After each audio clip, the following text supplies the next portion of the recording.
Rockies Spring Training Baseball is brought to you by the all-new 2012 Toyota Camry. Available now at your neighborhood Toyota stores. Welcome to Cactus League Baseball 2012. Well, about halfway through spring training, the Rockies getting ready to roll in 2012. About 3 weeks left before opening day, April the 6th in Houston, Texas. And today for the Rockies, they'll be taking on their longtime rivals from the National League West, the Los Angeles Dodgers from Salt River Fields at Talking Stick. Welcome, everybody, to Scottsdale, and welcome to Root Sports coverage of spring training baseball. I'm Drew Goodman, along with George Frazier. We'll have 6 broadcasts for you this spring. We'll have 150 during the regular season.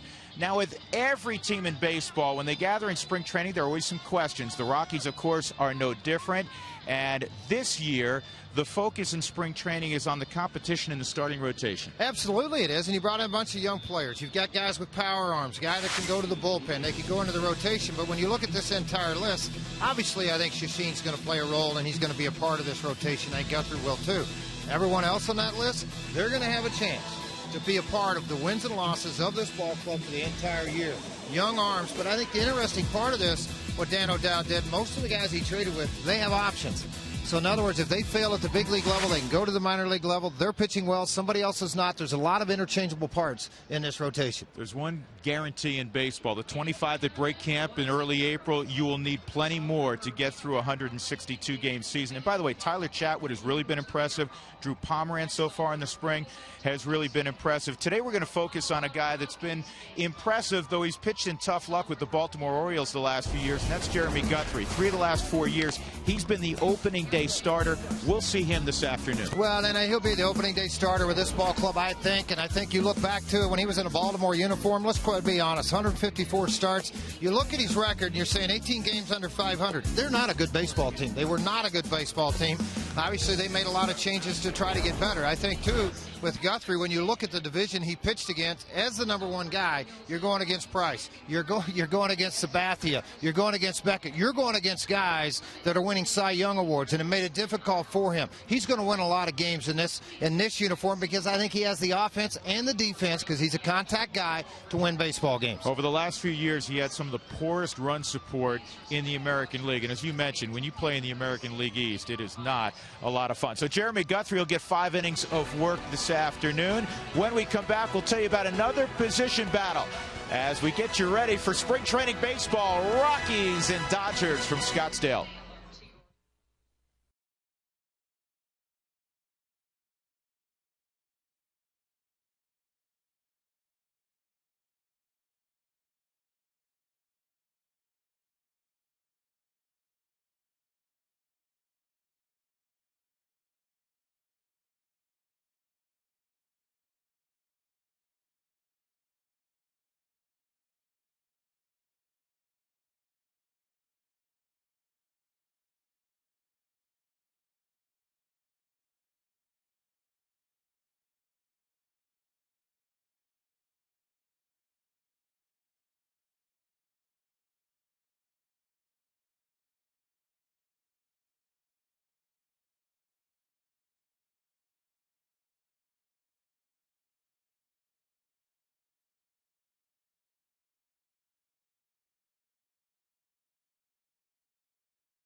This even green here on this St. Patty's Day. A few minutes before first pitch, Rockies and Dodgers this afternoon from Salt River Fields at Talking Stick. As we were visiting a moment ago, Jeremy Guthrie will go for the Rockies. One of the other position battles of note this spring, and there's no shortage of candidates.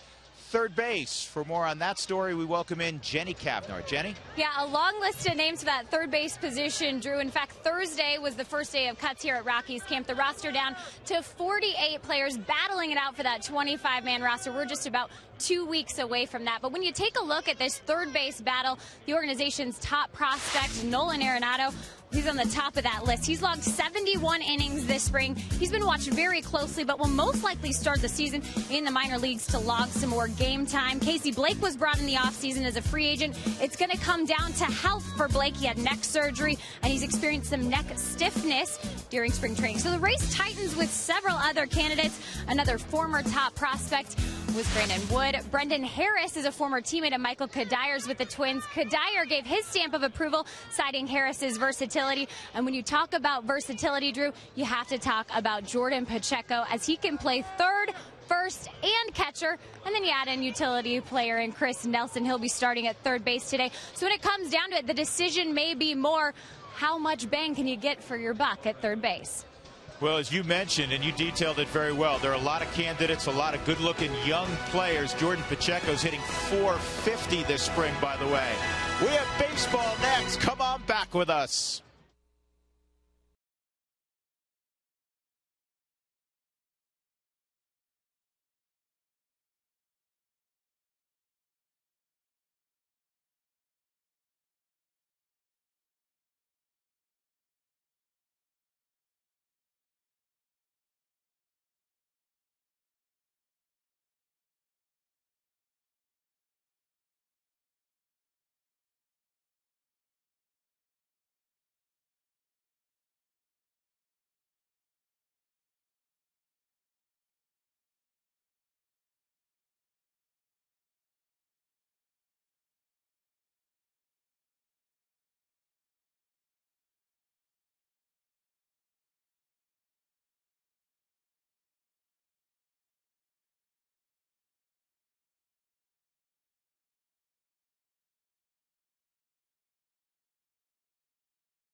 Rockies Spring Training Baseball on Root Sports is brought to you by Taco Bell. Live Mas.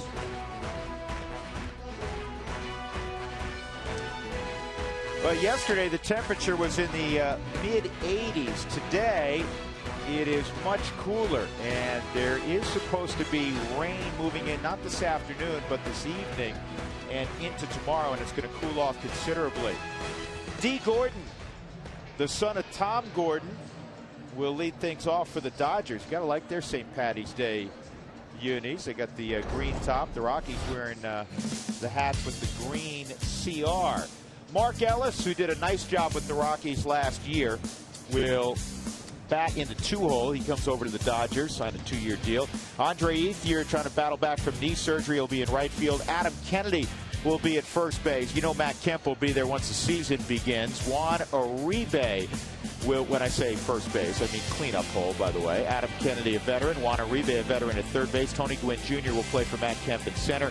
A.J. Ellis is behind the plate. He figures to be the opening day starter. And an old friend, Corey Sullivan, trying to make the Dodgers, will bat eighth and play left field. And there's Jeremy Guthrie. I like to see the number of innings thrown. 208 innings over those 32 starts, 2 complete ball games, 9-17 record on a team that was not very good. Drew mentioned in the open from run support. That didn't seem to have a lot of that in Baltimore either. Guthrie having a little bit of fun today. He's got on the green glove. I like it. So far in the spring, Guthrie, 386 earned run average, 7 innings thrown over that time, just 7 hits given up. Ground ball pitcher. So D. Gordon, who can fly, steps in. Young shortstop, got his feet wet in the big leagues last year. He may be the lightest guy in the big leagues. I mean, he's around 160 pounds. Babyface. Yeah, Guthrie at the 0-1 delivery takes a little something off, and that's on the inside corner, and it's 0-2. Dan Bellino, veteran umpire, he's behind home plate. It is spring training for the umpires as well. They're getting their work in here in the Grapefruit League. 2-seamer away, maybe a changeup away. 1-2. The Rockies had a 6-game winning streak snapped last night. They lost 4-3 over in Goodyear, Arizona against the Cincinnati Reds. Alex White went 4 innings. He had a rough second inning. He gave up 4 runs facing 10 hitters in the second. Ended up striking out 3, walking 3 in his outing. Ground ball to second and an easy play for Marco Scutaro. Let's take a look at the Rockies defensively. In the outfield, they'll have Andrew Brown. They picked him off of waivers from the St. Louis Cardinals. He can swing the bat. E.Y. Jr.'s got a lot of time in center field this spring. Charlie Blackmon has had a good spring. He's in right field. And then Chris Nelson, as Jenny Kavnar was talking about, he's in that battle for the third base spot, also the utility spot. Tulowitzki and Scutaro, they'll be your opening day combination up the middle. Of course, Todd Helton is at first base. And Will Nieves, George, a veteran catcher behind the plate who has also had a very good 3-week period this spring. Well, he's getting an opportunity, and when given that, he's really taken advantage of it with the bat. He's always been a catch and throw guy, and he's really done a very good job of that. Really strong winds. That ball will hold up and an easy play in left field. Brown makes a catch, and Guthrie has the first 2 gone. And that'll bring up Andre Ethier. Ethier, normally you figure he's going to hit 25 to 30 home runs or so. Last year, with the knee issue, George, he hit only 11 home runs. He had the great start. He had a 30-game hitting streak in April into early May, second only to the great Willie Davis in Dodger annals. But he had to shut it down in early September and have surgery on the knee, and he hits this on the ground foul. Well, and it affected the rest of their ball club not to have him behind or in front of Matt Kemp, although Kemp had a great year also, obviously. But he's one of those guys that can bring so much production to the plate for Don Mattingly and his ball club. And this second year for Donnie, the rookie manager a year ago with the Dodgers. Look at Don Mattingly. In 2010, Ethier hit 23 home runs. In 2009, he hit 31 home runs, drove in 106. And he's behind 0-2. This is what you love to see. And that is a pitcher pounding the strike zone. Loves to pitch to contact. And when you have that type of defense behind you, it allows you to even attack the zone that much more. Make your pitches, throw the sinker, throw the cutter. Jim Tracy has watched this, and hopefully a lot of young pitchers have watched the same that Guthrie has offered so far. Ethier having a good spring, 4.12 average. A home run and 6 RBIs. And the fastball at 94 in. Jeremy Guthrie is a tremendous athlete. Not just because he's playing Major League Baseball. This guy was a high school quarterback who was well thought of. Very agile, very nimble.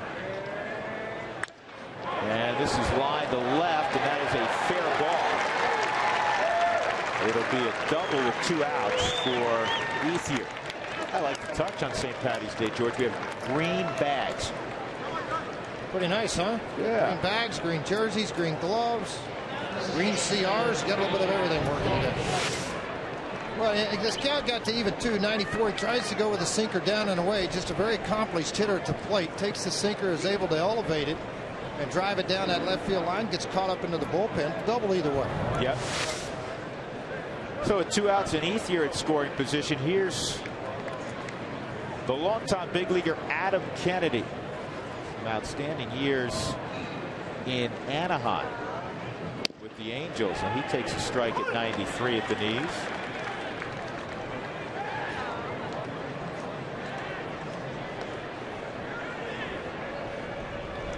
Trying to stick with the Dodgers.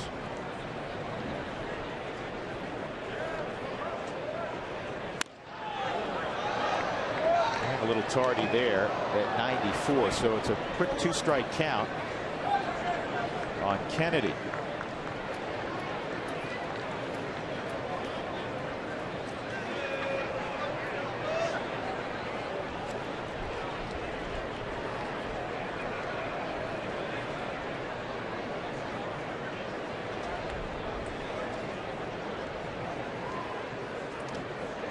That's going to skip away from Nieves, and Ethier will move up on the wild pitch. Not a rarity, even though that ball's down in the dirt. Nieves is one of those guys, typically a very good block guy behind the plate, catch and throw, also handle his staff and block the baseball. Stayed a little bit too much upright with his backside. Allowed that ball to shoot away from him instead of trying to bury it down. A late bury, got a little bit too forward. Ball shot away from him. Well ahead in the count, a 1 ball 2 strikes pitcher's count. You like to call that. Take advantage of it here. Set up away, and the fastball misses down at 96. 2-2. Adam Kennedy with Seattle last year hit 234. The year before he was with Washington, hit 249. In 09 he was with Oakland, and then a couple years with St. Louis. He got him on a changeup. Well done. So Guthrie strikes out Kennedy, and Ethier is stranded at third. Solid first inning for Jeremy Guthrie. We'll see the Rockies on offense when we come back.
Good first inning for Jeremy Guthrie.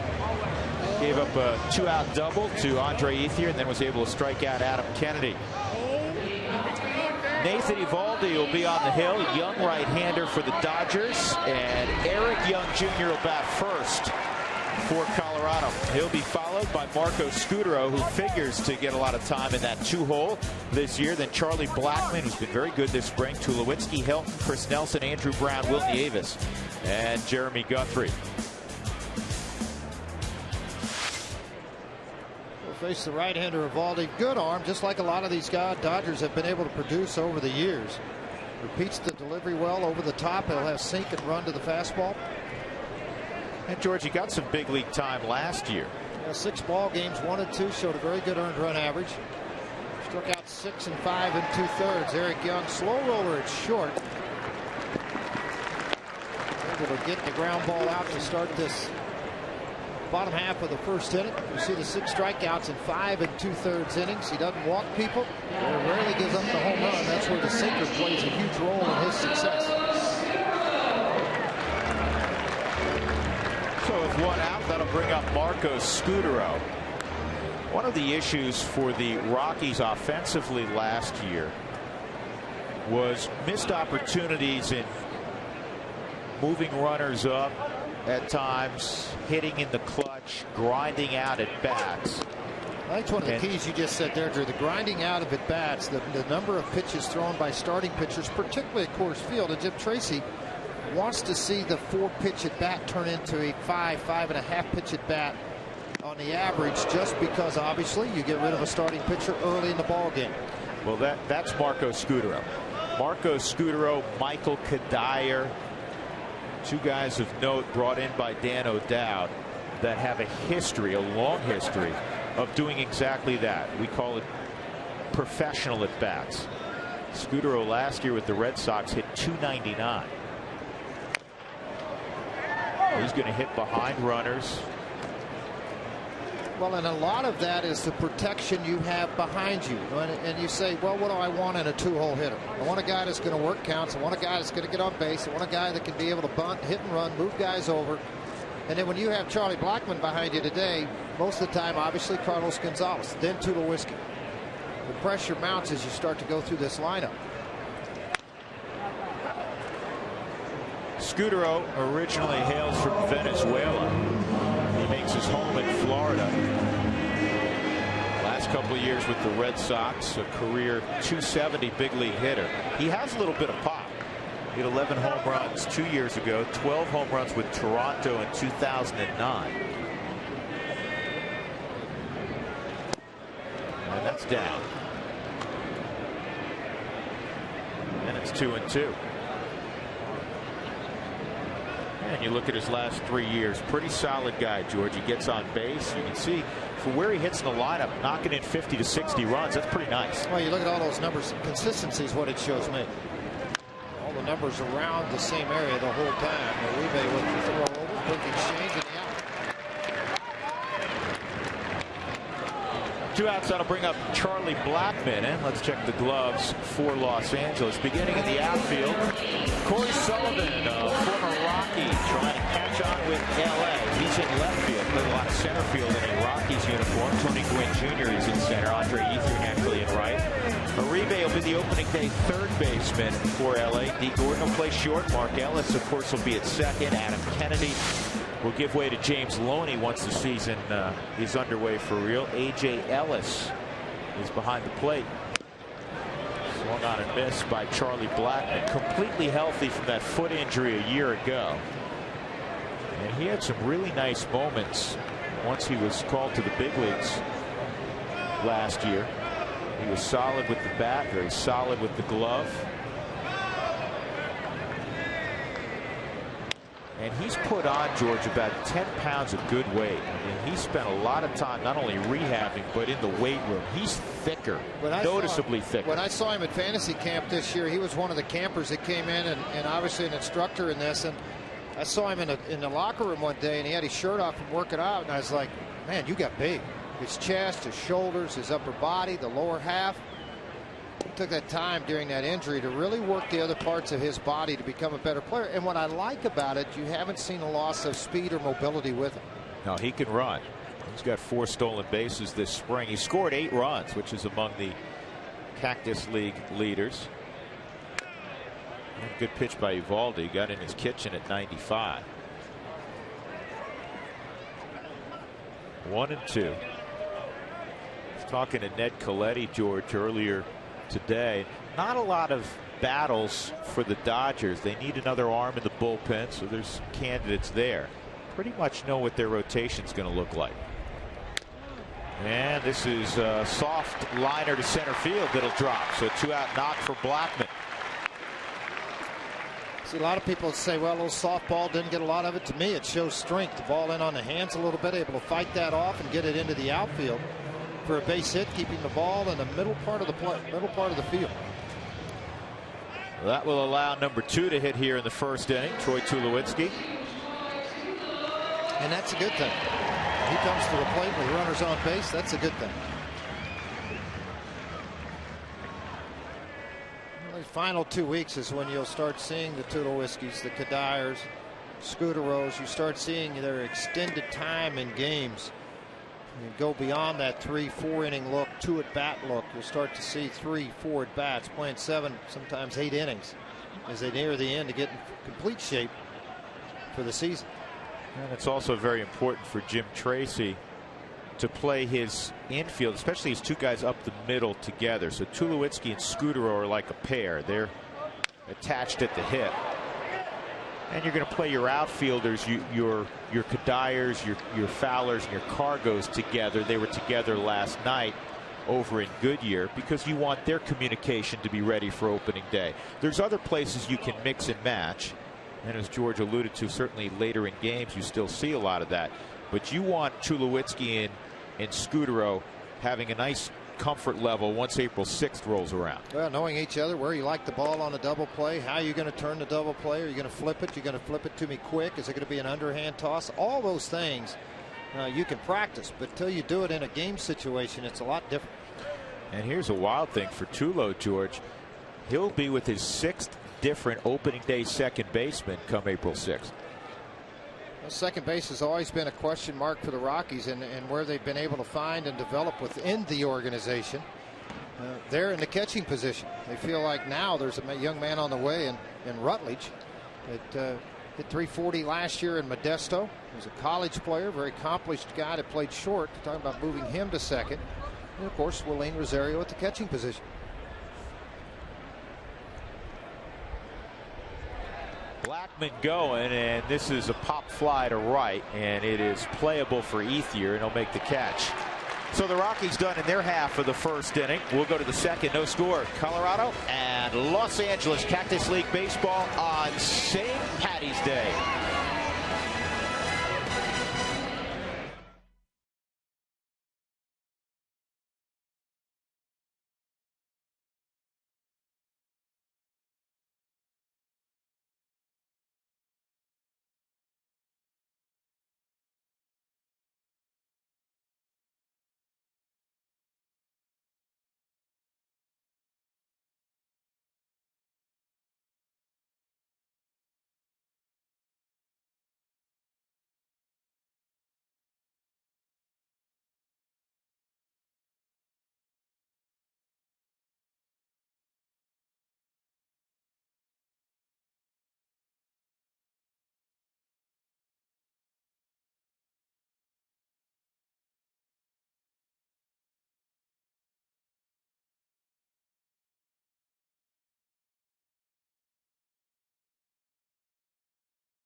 I was going to wear that hat, George, the one on the right, the one on, and you were going to wear that today. What happened to our whole plan? The master plan just got thrown out the window. I don't get it. I'm going to blame it all on makeup. The artist wasn't here to do my hair. I'd have worked that way. The artist did my hair very quickly. Juan Uribe at the plate, former Rocky. 1-0 on Juan. He had a tough year last year after signing a 3-year deal. Came down from San Francisco. I've always been a big Juan Uribe fan. This is a guy, George, that's carved out. If you look at the numbers, quite a big league career. Well, you looked, he was much thinner in a Rocky uniform. He was more of a line drive guy. Now all of a sudden he's put on some weight. He's a dead pull guy and a big game hitter. Proven with the San Francisco Giants during their World Series run. Tulowitzki throws out Uribe, and we welcome in again one more time one of the new members of our team, Jenny Cavnar. Hey, Jenny. Hey, Drew. You know, no official announcement yet on an opening day starter, but it's fair to say that Jeremy Guthrie has the lead and could potentially be that opening day starter. When Dan O'Dowd traded for Guthrie from Baltimore, he cited his durability. He said that over the last 5 seasons, his innings pitched has increased just about every year. I talked to Jim Tracy this morning, and he told me he could perhaps provide that stability they need in their starting rotation. Also quick to point out was Jim Tracy, Guthrie's 9-17 record last season. He said, don't be quick to judge those numbers. That was with the American League, and perhaps he didn't have the support with the Orioles he needed. He feels that the Rockies could give that run support, especially at Coors Field, and defensively, his Rockies teammates could add just a bit of confidence to Guthrie when he's on the mound.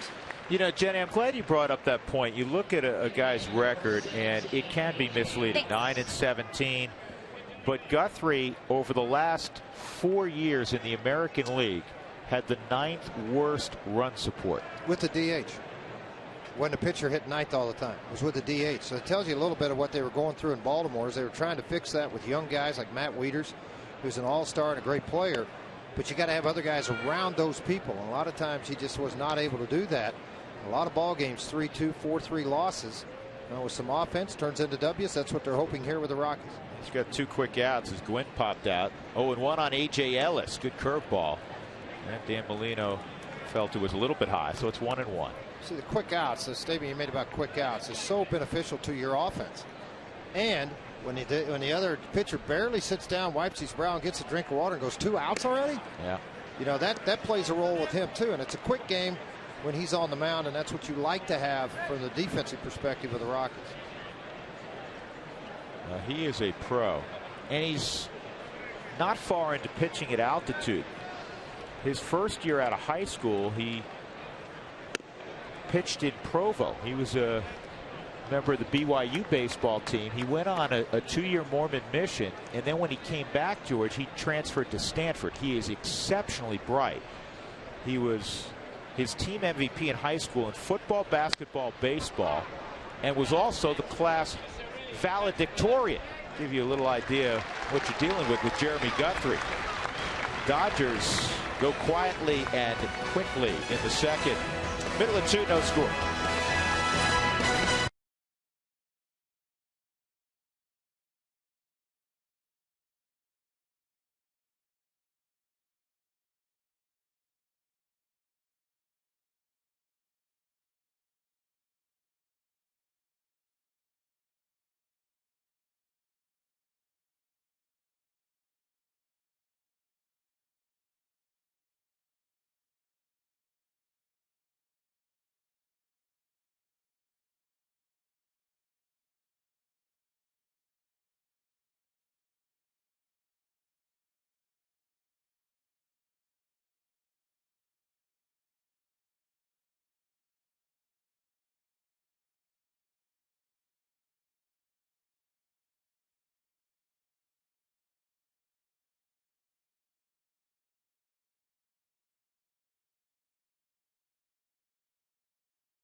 We go to the bottom of the second inning. Todd Helton will lead things off for the Rockies. Cactus League Baseball with George Frazier. I'm Drew Goodman.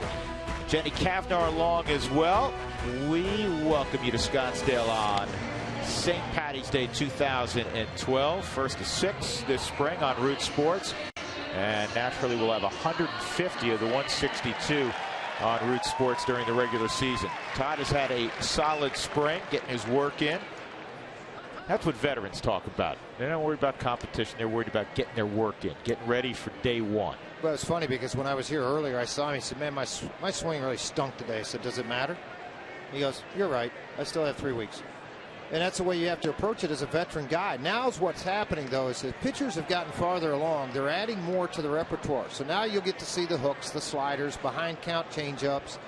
And that's what helps get the hitter ready as much as it does. This ball's well tagged. Ethier going back, and this one is off the top of the wall. It will be a very long single.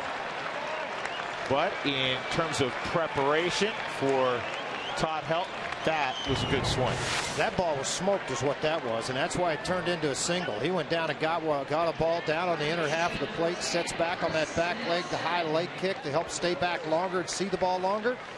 And then a line drive. Ethier played this very well, too. It hit right off the top of the wall, came right back to the glove, which made it an easy throw and transition to second. 345 down that right field line. 410 straight away. The gaps are at 390. Chris Nelson at the plate swings and has a foul tip. So it's 0-1 on Chris. I asked him this morning, I said, where are you most comfortable defensively in the infield? Now, he came up as a shortstop. He's played quite a bit of second and some third as well in his professional career. And he said, I'd list them all one. He goes, I really am comfortable now at all 3 spots. In body size, the bat, and what he brings to the table, it's probably more of a second base body. He's not going to be a big power guy at third base, but he's going to be a very efficient fielder at any one of those positions. Hey, Chris is a good athlete, George. I like the point you make. He's a gap-to-gap hitter. Can he hit some home runs in 500 at-bats? Yeah, but he's not going to be a 25 home run guy.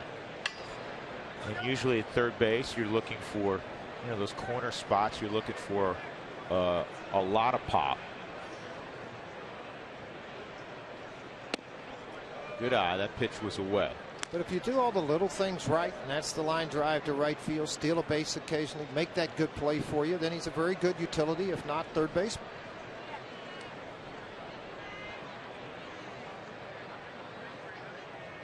Helton, the leadoff single, and this ball is in the air to right field. Andre Ethier waiting, 1 gone. Yeah, early in the game, a lot of ground ball outs. Late in the game, he's starting to get the ball elevated a little bit. Means his fastball is starting to come up in the zone. Well, out of the Cardinal organization comes Andrew Brown to the plate, picked up on waivers.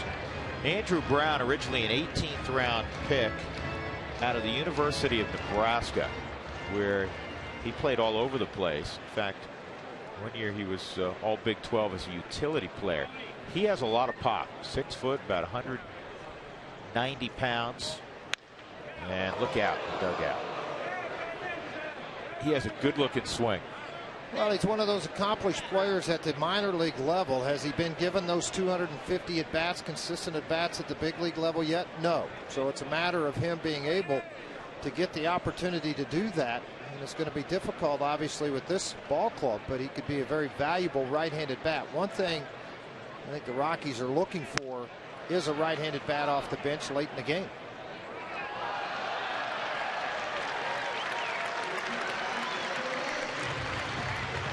That's a midseason play by that fan. Came to the ballpark, had everything ready, leans out, makes the snag. Somebody's getting a souvenir along with him. Have your son with you, will you? Nah, he's too young. Nice play. Outstanding play.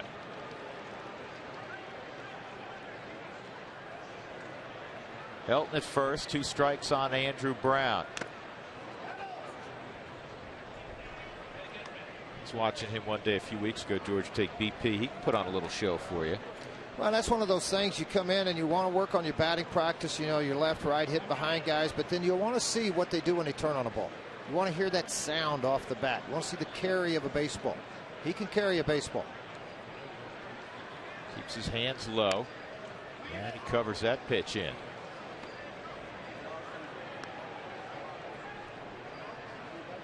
So frequently a hitter trying to define their strike zone and also an umpire's strike zone. You'll see him look back, not just in spring training, all season long, and ask an umpire, hey, that pitch I swung at, would that have been a strike?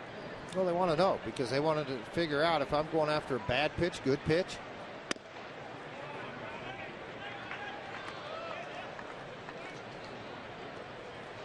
You've often pointed this out, George. One of the big differences is you look at Vinny, Castilla, Cargo. One of the big differences when you get to the big leagues, the misses are not as dramatic for the pitchers as they are in the minor leagues. No question. And the ability to throw the ball with the breaking ball wherever they want. Eovaldi, and he airmailed it. And that went in the camera well, or the dugout.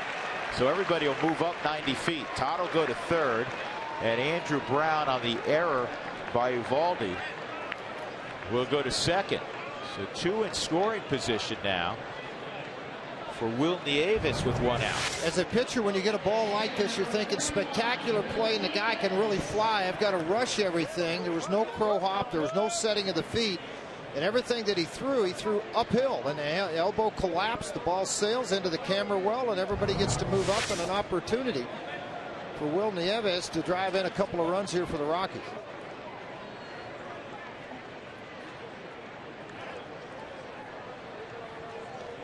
Mentioned it earlier, Will Nieves is one of the guys, he's been in the big leagues for a while, primarily a backup catcher, but he has performed very, very well this spring, and there could be a spot for him. It all depends whether the Rockies want to break camp with Willeen Rosario working in tandem with Ramon Hernandez, or do you get him a little more seasoning?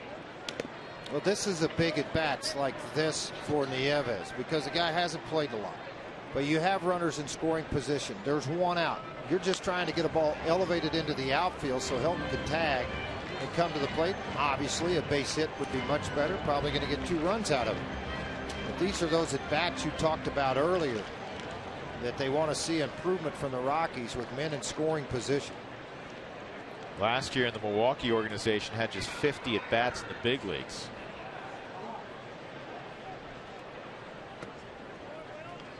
And that's down. It's 1 ball and 1 strike. But he's reworked his body coming into spring training. It was a little heavy a couple of years ago.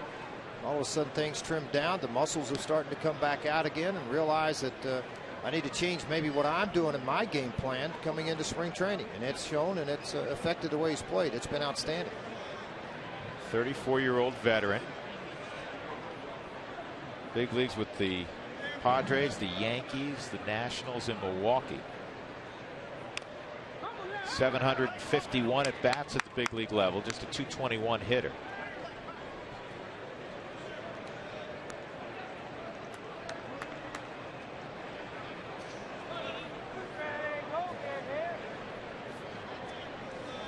For Jim Tracy, the future behind the plate, no question, is Willeen Rosario.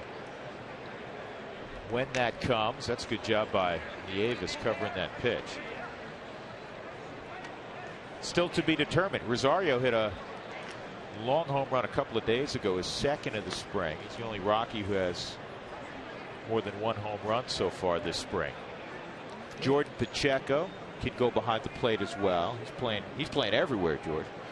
You mentioned Rosario with the 7 RBIs. That ties Gonzalez this spring for the most on the ball club. 1-2. That's away 2-2. And it's a fine line for general manager Dan O'Dowd and Jim Tracy. When you look at Willeen Rosario, is he going to get better playing and getting maybe 250 at bats, or is it going to be better for Jim Tracy to have him go to the minor leagues and play 5 days a week? Those are all answers, questions you got to answer before this thing ends in a couple of weeks. And a good pitch by Eovaldi, strikes out Nieves. So there are 2 gone. With runners at second and third, Jeremy Guthrie will come up. Well, it's a big pitch because he kept throwing cutters away and they were up, and he was able to foul those off, but he didn't do it with a lot of authority. So Eovaldi and Ellis go right back out to that outside half, but this time it's the breaking ball, a hard slider down and away for the strikeout. 0-1 on Jeremy Guthrie. Last year in interleague play, he had 5 at bats, 1 hit. It was a double. 2 for 22 in his career.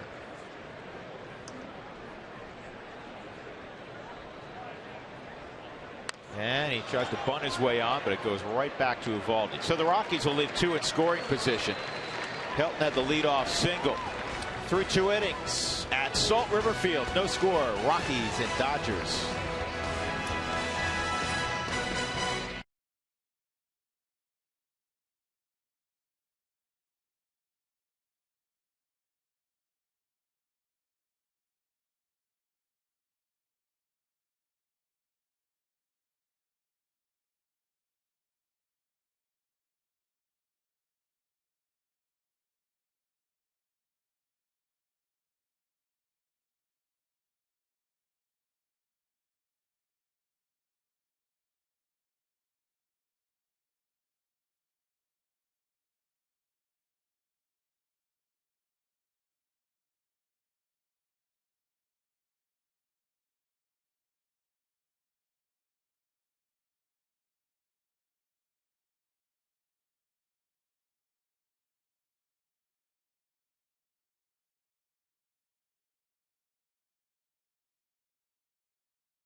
Those scores, we go to the third. Drew Goodman, George Frazier, Jenny Kavnar. Root Sports continues its spring training coverage tomorrow afternoon. The Rockies will be over in Peoria to take on the Seattle Mariners at 2 p.m. Mountain Standard Time.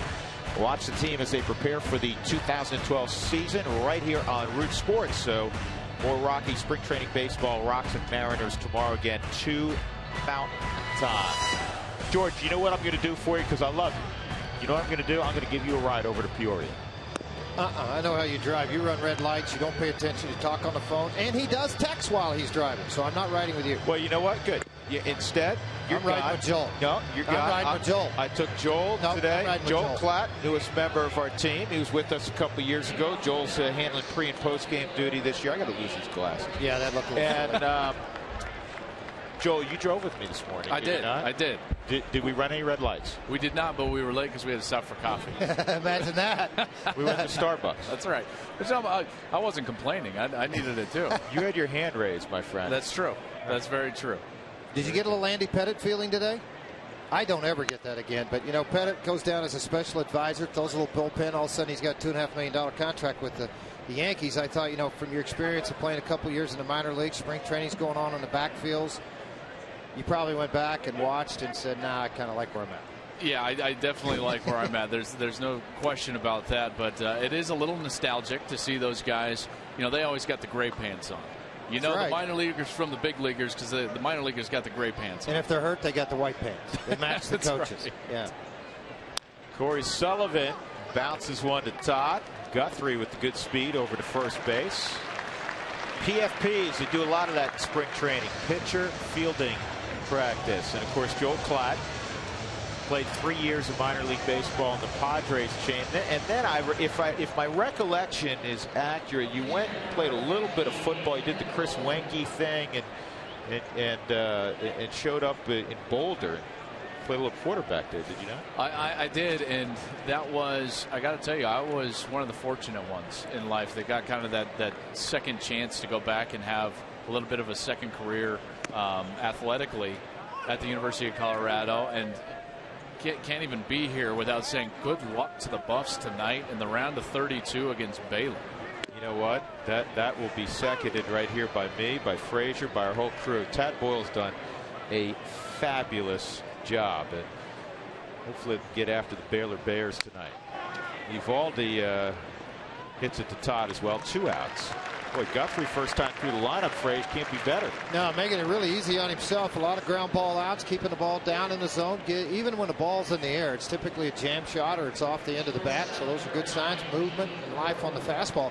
I actually texted one of the scouts down a minute ago to see his velocity. It's range 92-97 and it's on their guns down there. So that's good news. The velocity's there, the movement's there. Frazier, even the double by Ether, he had to kind of reach out. It wasn't like he squared that ball up. He reached out. It happened to go down the line. Well, Gets great a double hitter, out of it. great hitters practice too. That's right. That's why I always say they practice too. You know, you can make the nastiest pitch in the world, but they might still burn you with it. Here's D. Gordon, second look at Guthrie. Good movement on that changeup, and it's ball 1. Gordon slapped the ball at Marco Scudero his first time up.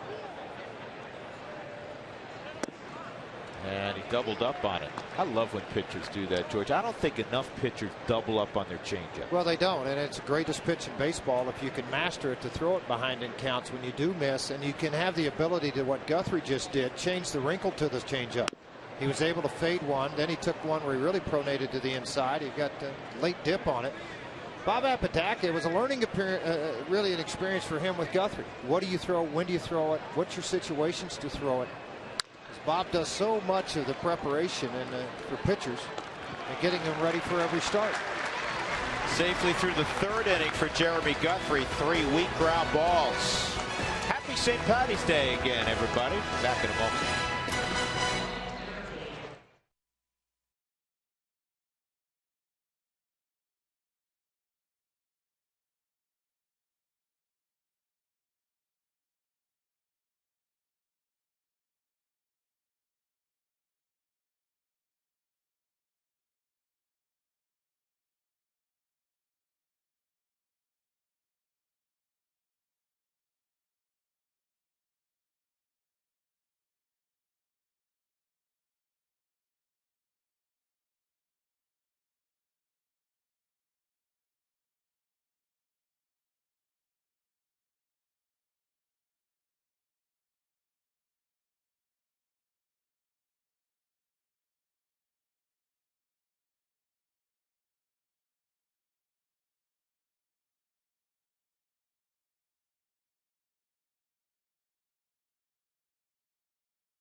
Jeremy Guthrie. No score, Rockies and Dodgers. And welcome back, everybody. I'm Drew Goodman. He's Joel Klatt. He's George Frazier. How you guys doing? You've been practicing a lot. Practicing. You've done so much better with this. That rehearsal during the commercial break where I had to get everybody's name together, that really worked out nicely. We're going to see EY Jr. get another at bat. He's a guy, Joel, that is in a battle, and he's now pretty much a full-time outfielder. You know his greatest asset, his legs. He's trying to make this club. He's a guy that I would think this is the portion of his game that needs to improve or show improvement the most, Frage, is the discipline at the plate, the on-base percentage, because once he's on base, clearly that's his best weapon, his speed, getting around the base pass. So right now, the pitch selection for EY Jr., that's what he's working on, and that's what they want to see from him in these spring training games. Well, I think the difficult thing, too, he's going to have to be the fourth outfielder, because you've got Gonzalez, Young, and Kadire. Now, you may get a little bit of time in right field, or does that go to Charlie Blackmon when you give Helton a day off, but Kadire at first? There's so many things you can do with it. But the first thing he's got to do is steal first, and that's the hardest base to steal a lot of times. He's hit 200 in spring training. As he's trying to show not only for the Rockies and Jim Tracy, he's also trying to show for these other 25, 30 scouts sitting down here, because EY is out of options. And what that means, folks, he will have to be made available to all the other 29 teams prior to being sent to the minor league level to stick in the Rocky organization. And quickly, some guys who are quote unquote on the bubble. This ball's bounced up the middle, and that's going to, it's not going to get on through, but it might as well. The way EY runs, it's an infield hit. So Junior's aboard, but Junior's out of options. Chris Nelson is out of options. Johnny Herrera, who is doing what he always does in spring training, tearing it up. Johnny has one option left. So Johnny Herrera, who was up all of last year, could be sent out if he doesn't make the 25-man roster. Well, Ismail Rogers out of options also. That's another guy that you got to look to, with a fabulous arm, but it just hasn't played at the big league level consistently. Nelly's played so well this spring, and he's out of options. I'll be shocked if he's not up with the big club right out of camp. Well, because of the injury to Casey Blake, there's now an opening at third base. Casey had neck surgery late last year. He's been battling a stiff neck. He's taken batting practice again, but he's had only 9 at-bats so far this spring.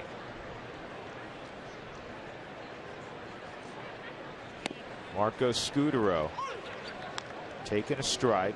This is you know, you have a 0-0 game, third inning. Scudero with a leadoff man who can run in front of him. This is where you get to see his skill set also. He's going to give EY an opportunity to steal a bag on Uvalde.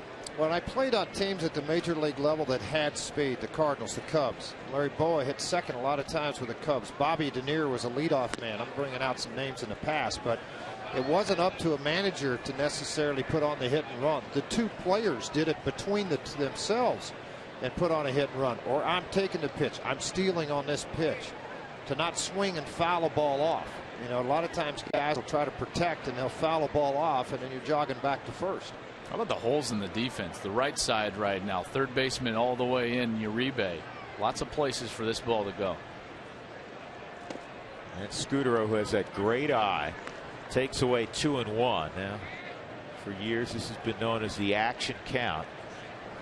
See if Junior looks for an opportunity. He's had 3 pitches to read the feet of Uvalde.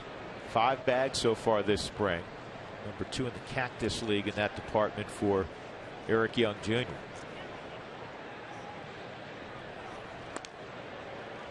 I'm afraid this is when, as a hitter, you got to expect this ball to be on the inner half. Action count, probably going to run. You don't want to let the hitter just flip one over to the right side. This probably is going to be on the inner half for Scudero. And for a hitter, if you can really get your hands inside, you can guide the ball to the right side. But you get velocity on you, too. That makes it a little more difficult. Young kid battling with his command out on the mound, so obviously that ball missed by a wide margin. They wanted that one inside. He was all the way across his body there. Now 3-1. I would be shocked if you didn't see EY moving here.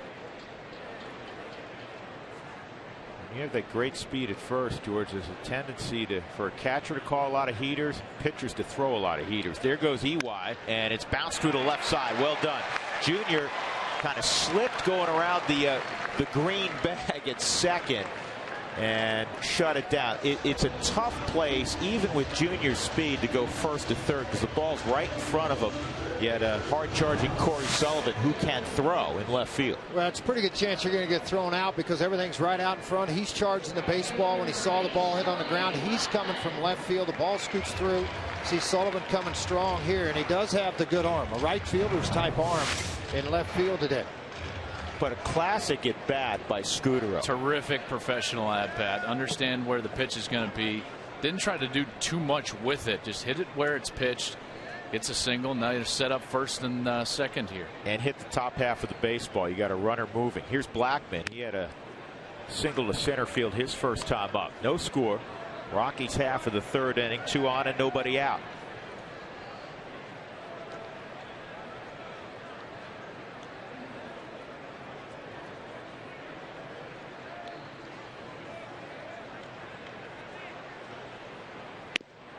On the corner. 1-1.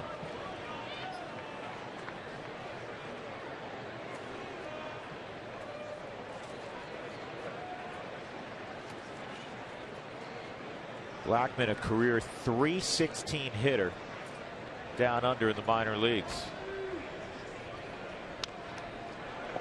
Charlie, watched him for so many years, even in Tulsa when he was there playing on an everyday basis. He uses all the field.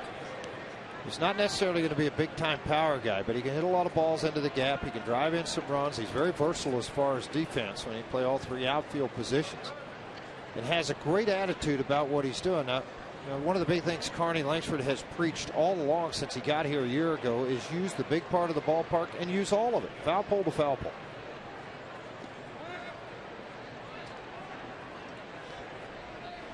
Richie Dower, the coaching lines at third. Glenn Allen Hill at first. Rocky staff intact once again after last season with Jim Tracy. And this is lifted foul and out of play. This is one of those situational times in the games that just haunted the Rockies a year ago. First and second, nobody out. Last inning, second and third with only 1 out. They don't get the run. This is a time when situationally as a hitter, Charlie Blackman has to realize that the Dodgers are going to stay away, away, away. The last thing the Dodgers want to do is go down and in, let him just chop a ball to the right side of the field and get the runner over to the third base. So this is situational baseball for Charlie Blackman.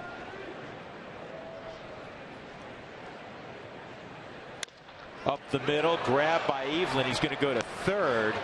Evaldi, I should say. Yeah, you got to turn the double play, or try to turn the double play up the middle automatically. Yeah, that's a young kid on the mound that took the baseball, and I think maybe obviously going a little bit towards third base side. That's why he made that throw, but he caught Uribe off guard. Uribe had to catch the ball on the run. And he catches this baseball, he checks Young, and throws. Now, you don't look back on that replay. We could back that up again for me. You look how close the runner coming Scudero was into second base. Maybe he felt that way and he made the throw, but I'm looking again. See, when he catches this ball, he's close. A little bit miscommunication at second, but you still got to try to turn the double play. Here's Tulowitzki, runners at first and second, and he takes a strike. Troy popped to right his first time up. Now, I mean, that's one of the things I always say to young people. You guys have coached the game, George, forever. You've coached the game. Is the reason there's 15-20 seconds between a pitch is mentally every fielder's going through. If it's hit to my left, I'm going here. If it's hit to my right, I'm going here. It's right back at me. You're always going through it. Well, Evaldi forgot the checklist on a comeback, or he's turning 2 up the middle. And there was quick checklist that he didn't go through. Yeah. He immediately grabbed it and fires to third base. And what it was still, I think, Uribe, if he's not as good as athlete as he is, Don Mattingly's watching the ball go down the left field line, and he's watching guys circle the bases again. Evaldi's already had one throwing error, flying it over first base. And the other thing about that is, you know, Charlie Blackman runs well. He's a long strider, and he's coming out of the left side of the box. However, that's the one you can turn a double play on a fast guy, because it was hit with authority back to the pitcher. Gordon's waiting at second base. Gordon's expecting that ball. Uribe's not. Well, let's see what happens here with Tulowitzki. A very good high ball hitter with that upright stance. And they try to run the slider down and away from him in an 0-2 count.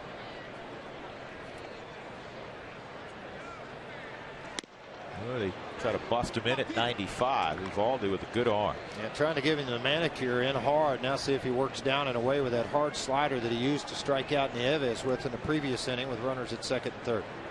Good numbers last year with runners in scoring position for Troy. 305.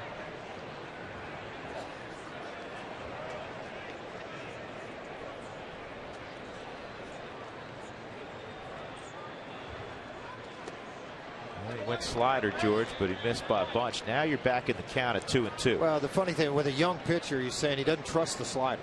So I'm going to get it so far off the plate that if he swings at it, he's not going to hit it yet. Good hitters aren't going to swing at it. So now you've switched the count up to 2-2 again.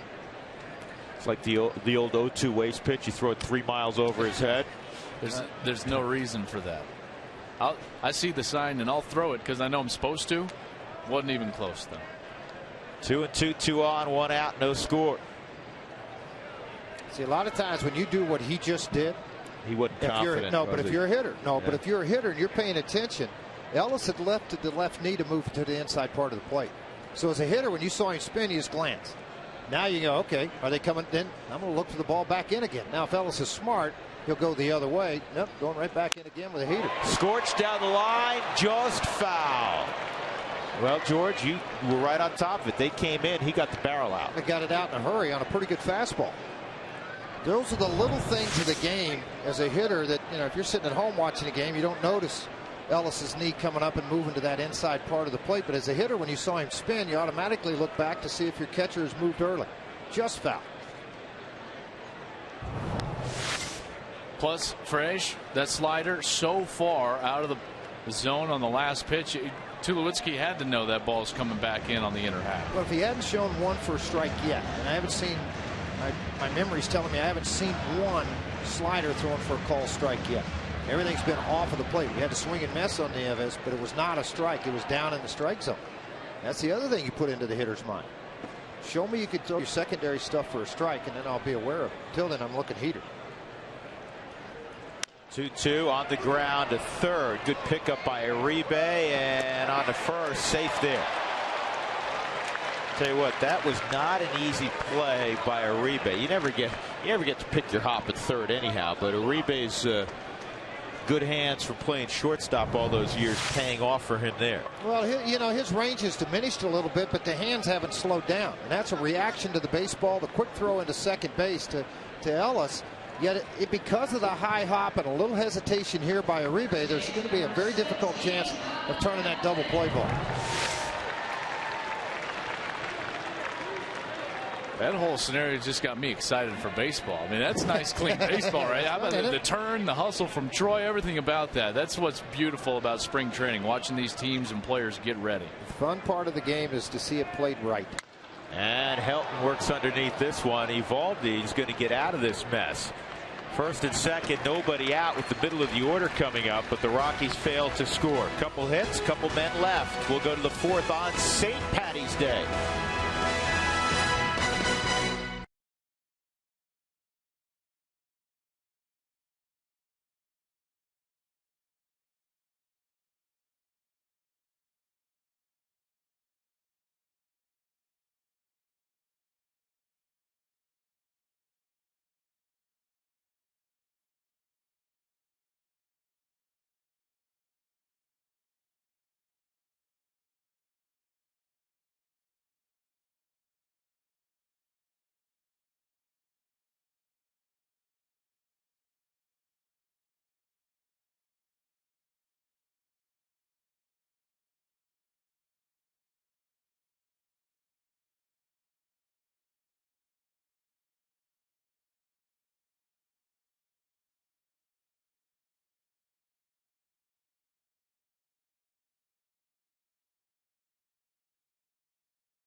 Rockies All Access premieres coming up right after our game. In fact, tune in for a behind-the-scenes look at the Rockies commercial shoot that involved players and fans this year. It's a new season of Rockies All Access debuting tonight after the game, right here on Root Sports. Now, I haven't seen it yet, but I heard good things because Alana somehow got a sneak preview of it, and she said it was great. Alana working for the MLB Network right now.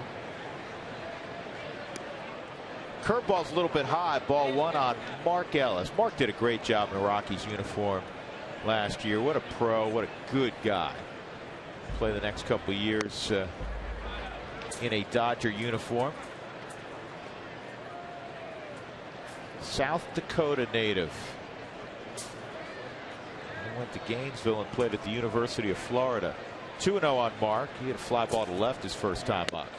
Look at the movement on that fastball, huh? Yeah, good movement because of finger pressure, location of the thumb, creating that sink, creating the late run. Sliders down 3-1. The thing that's impressive to me about Guthrie is he doesn't repeat the same area. It may be the same pitch, but it may be in or it may be out. That's a great point, and that's what confuses hitters so much. And it's topped back to Jeremy Guthrie. You get a little feel for his athletic ability there. Pretty good ups to snare that. Let's check in again with Jenny Kavnar. Hey, Jenny. Yeah, Drew, you know, there's position battles on the field here at camp, but there's also battles in the clubhouse, and I'm not talking about bad chemistry. I'm talking about the NCAA tournament, of course. Everyone filled out their brackets, but it was Jordan Pacheco and Troy Tulowitzki who went head-to-head in the first round. That's because their alma maters matched up. Pacheco's Lobos beat Long Beach State, so Troy Tulowitzki sported a New Mexico t-shirt today during batting practice. Pacheco said he thinks New Mexico can make it to the Final Four. We all know not to bet with your heart, right? That got me in this one. I'm about to burn my bracket. But my dark horse for the Rockies to come through in this is going to be Jamie Moyer. His father-in-law, of course, is the great Digger Phelps. He coached at Notre Dame. He's now a TV analyst. I think he knows a thing or two about college basketball. I think he does. Though the team he used to coach, the Golden Domers, let me down yesterday. We'll give my neighbor Bill Hanslick I had to send fire text off to him this morning. That was well hit. A one-out double off the bat of Andre Ethier. He has both hits for the for the Dodgers. 2 doubles, Joel. And both, Joe, both pitches away on the outer half of the plate, and then balls that he just went with, good fastballs up and away, and that's what you see, an impressive part of his great hitter, and that's why he hits what he hits. A guy like Ethier, if you leave a ball in the fat part of the plate, he's going to hit it hard. You know, it's just a matter of if it's at a defender or not. I think that's the most impressive part about it. You know, one of those true professional big league hitters is that they don't allow a pitcher to get away with a mistake, Frage. Well, you're looking at guys that hit 300 every year. They drive in the runs every year. They hit 3rd, 4th, and 5th in lineups every year. The Todd Heltons of the world, the Tulowitzkis, the Gonzaleses. And Ethier's just one of those guys. I know when things went south like 2 years ago. They were ripping Ethier, they were ripping Kemp, they were doing all kinds of things in the paper. Both guys came back, and unfortunately for Ethier, he was hurt last year. But Kemp came back and had just a phenomenal year for their ball club. Kempy's hitting out of more of a crouch than I remember. Ball down the left field line and out of play in that bullpen. Good chase by Andrew Brown after the baseball. 1-2. Different part of the lineup, trying to get different results. Runner in scoring position, tied game, 4-hole hitter up. Not going to hit the ball to the right side as much as try to drive the run in. Especially with how well Guthrie has thrown the ball. You have to. I mean, you try to advance the runner at not so much to third, but into home plate. A lot of times we can get buried and enamored with stats in this game, and Guthrie, the 1-loss record, clearly not what he would have wanted throughout his career pitching in the American League East. But wins and losses for a pitcher, I know that's the bottom line for a team, but for a pitcher, Frage, I mean, it's one of the most overblown stats that they have just because of run support and all the different things that go into pitching in a baseball game. And that's why you always look inside the numbers when you see a record of 9-17. What was the earned run average? What kind of run support did he have? What was his ball walk strikeout ratio? What was the home runs? You look at all those different things. What park did he pitch in? How many times did he get Sabathia, Beckett, and Price? 2-2 on Kennedy, and he fouls this off. I was thinking about this, fellas, when Will Nieves went to the mound. When Guthrie went on his Mormon mission 1 year out of high school, is at BYU his first year, he went to Spain. He is fluent in Spanish, which is a real nice advantage to have in this game, as you both know well. Communication for especially the battery, the pitcher. You can get away with not communicating all that much as a position player, because as we all know, you just kind of know where everyone's supposed to be. But as far as being on the same page, pitcher catcher, I mean, that's a huge advantage for Guthrie. Well, veteran guys behind the plate catching him. He's trying to make this ball club. They want to make sure every pitch is where you want the pitch, and so you take that time out, you go out and discuss it. See, I'd have fun with something like that. He comes out and starts speaking English to me, and I'd speak Spanish back to him. And he'd go, "Oh, you speak Spanish?" Have a little fun with it. You don't want to give it away right off the bat. No, not right off the bat. Keep it in your back pocket. Yeah, keep it in the back pocket a little bit. 3-2 again. And this one is popped to shallow left. Tulowitzki going out. Andrew Brown dropped the baseball. And you talk about communication there. Brown coming in as right away, and obviously he called off Tulowitzki, but you got to make the catch. Well, I think too, Drew, you got to understand if you're Brown, who your shortstop is and the amount of range and coverage that he can give you. And Tulowitzki obviously was camped underneath the baseball and was prepared to make the catch. And Brown called him off of it, but nobody feels worse right now than Brown in left field. We all know kind of the hierarchy. The outfielder is always able to call off the infielder, but Frazier, you're exactly right. You got to know who your infielder is and where they're positioned. If he's just camping under it, no reason for you to sprint in there and try to catch the ball. Yeah, don't make a mistake middle half in with this guy. He's a dead pull, step in the bucket, right-handed hitter.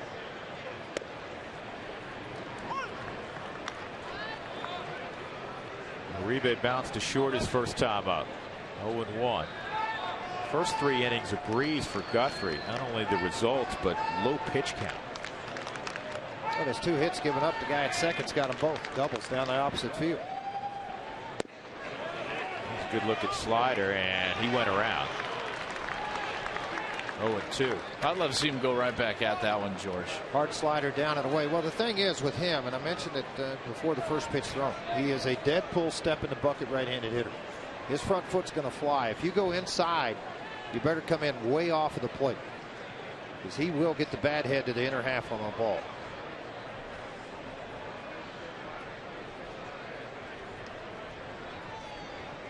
We can get a ground ball right here. Get out of this thing. Uribe roll over 1-2 low. Got away with a hanger. So Uribe's gone. 2 outs. That is the second strikeout of the ball game for Jeremy Guthrie. Hanging slider, yet had a little bit of movement, dip to it. When you have a violent swing the way Uribe does, with that big step out of the bucket, long swing trying to generate bat speed, a lot of times you won't hit that bad pitch.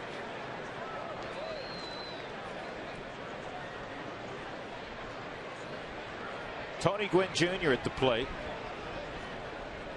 Popped to short in the second inning.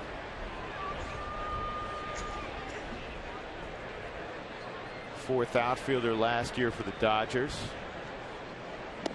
Always going to be under the eye of Dad. Everybody keeps looking for him to be that player. And he's a very good major league player. Does a lot of things well. Can play down all the outfield positions. But that's a tough one to follow. Yeah, kind of hard to outdo Dad when he had 3,000 plus hits. This ball served to left center field. Ewide to the baseball quickly, but the Dodgers are going to get the first run as Ethier scores on the knock by Tony Gwynn Jr. That is kind of reminiscent of his dad. Just kind of served out there to left center field. I just getting ready to say, didn't try to do a lot with the pitch. He allowed the velocity and the location to be able to make the move on the baseball. That's what a nice piece of hitting, quite honestly, by Junior. See that ball's up and away from him. Didn't try to pull it. Didn't try to get to power with it. Feet were very quiet, stationary. Just an upper half swing with some hands. Nice job. George, he was good Guthrie with the delivery in terms of east-west where he wanted it. He didn't get it north-south where he wanted it. He wanted it down. Yeah, you're right. He wanted that ball down. He wanted it on the ground, a chance to flip it. And unfortunately got it up, and Gwynn did a nice job with it. 2 outs, A.J. Ellis at the plate. 1-0 Los Angeles. So the Rockies have had a couple of opportunities. One pretty good one last inning. First and second in the middle of their order, nobody out. They did not capitalize, and the Dodgers get a 2-out knock here in the 4th to score the first run of the game. A rare 2-0 count. Guthrie's worked ahead primarily in this game.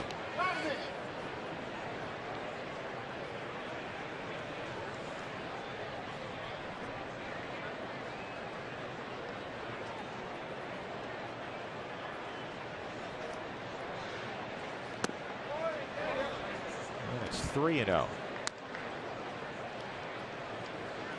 Don Mattingly anticipating Sullivan as the on-deck circle. Don Mattingly visiting with him in their dugout. Give him a little thought process, and when Don Mattingly talks to you about hitting, you pretty much listen. You better. Not because he's the manager, but because he was such a great hitter. Be a good idea. One thing I've noticed about Guthrie is I studied a lot of tapes before he came over here. He does what a lot of veteran, accomplished guys do. 3-1 count. I'm going to throw you a BP fastball. In other words, I'm not going to try to air it out. I'm not going to try to get way over it. And I'm going to make you swing this bat and put the ball to plate down. He misses for a walk. His first in the ball game. And that'll get Bob Apodaca to the mound. But he the hadn't bases been out. Are loaded for Sullivan. He hadn't been out all spring, but he knew he was on Root Sports today, so he said, I'd go out, let the fans in Colorado see me a little bit, have a visit with me, talk about getting the ball down. How much of these discussions, Frage, center around just getting yourself mentally centered? Well, you got Brown's dropped fly ball. I mean, you're out of this inning, and in Guthrie's mind, he's out of this inning. He's having to do extra work. How much he just needs to center himself. Well, if you think about it, it's cost him about 9 extra pitches in the inning because of the walk, the foul off, and then, of course, the hit by Gwynn. And it's more just catch your breath. Go back out and just say, hey, you got Corey Sullivan up, left-handed hitter. He likes the ball away. Let's just attack the strike zone. Let's not work on anything here. Let's work at getting out of the inning and limiting the damage now of what's already happened in the ball game. But it's more just catch your breath.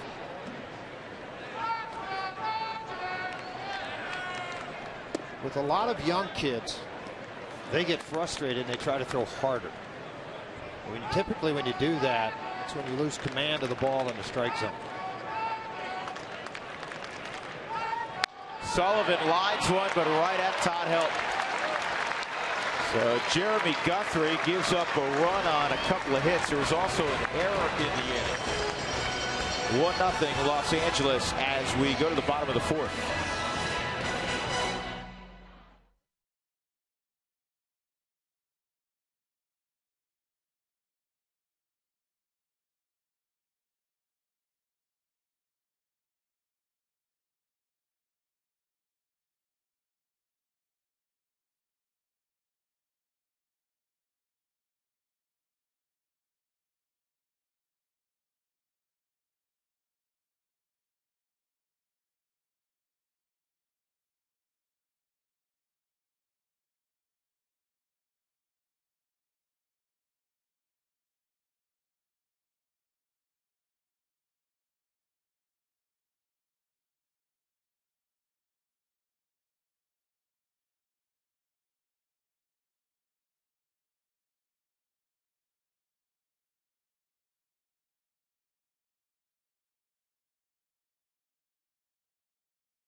Welcome back to Cactus League Baseball, Colorado Rockies style. We're in Scottsdale at Salt River Fields. Dodgers leading 1-0 as we go to the bottom of the fourth inning. Drew Goodman, George Frazier, and one of the newest members of our crew, Joel Klatt, who everybody that guy.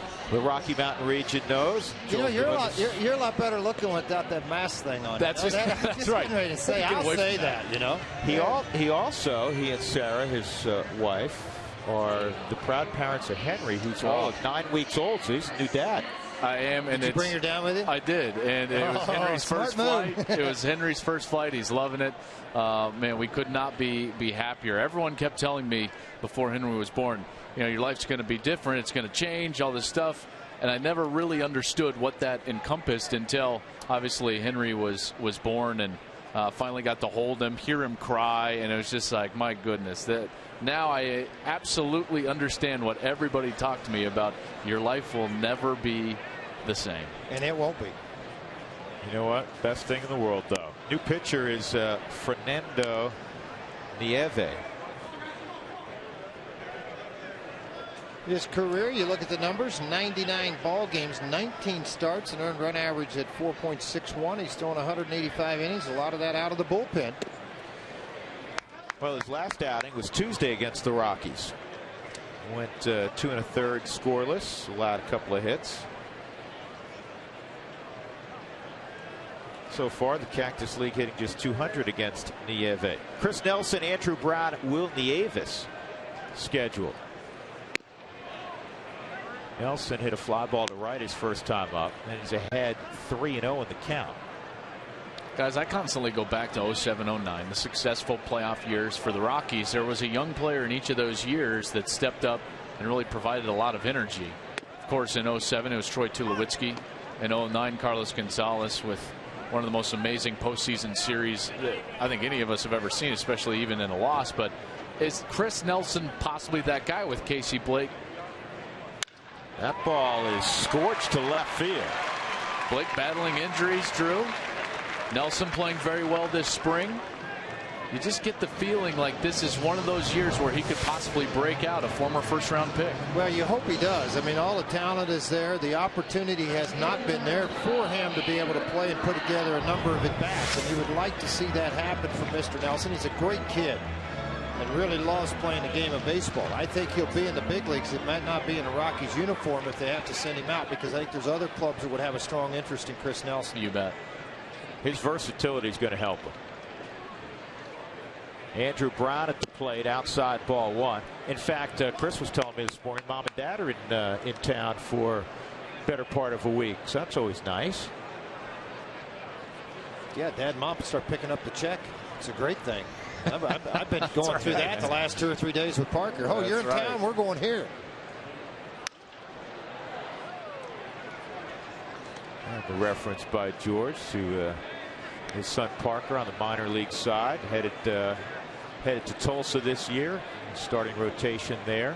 It'd be nice to be back home for Mom. She's going to really enjoy it, our hometown, and be able to have Parker around and watch the games. And she's already mapping flights to Corpus Christi and Midland and different places. And Brown swings through that, so it's 1-2 on Andrew.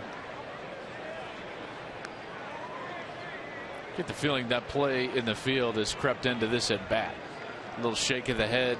So much of baseball is confident. I mean, it is a mental game and grind. Andrew Brown battling that right now. Well, you know what I think too, Joel. It's a mental grind. If it did, that sounded really good off. This sounded really good. Deep left center field and out of the reach of Corey Sullivan.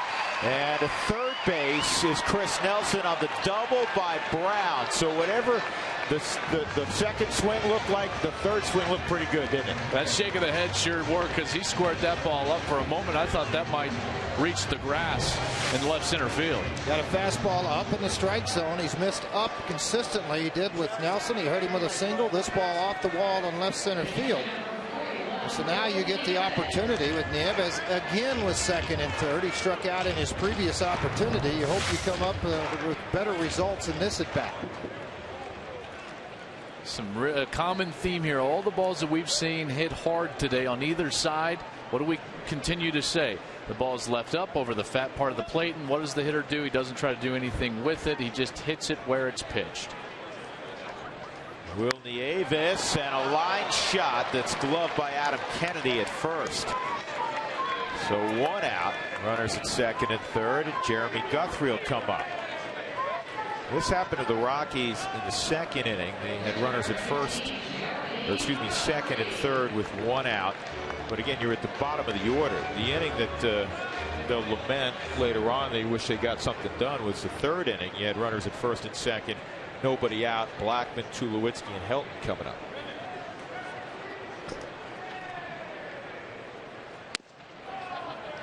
Well, this is important for Jeremy Guthrie. He was excited about coming to the National League because he's an athlete. He wants to swing the bat.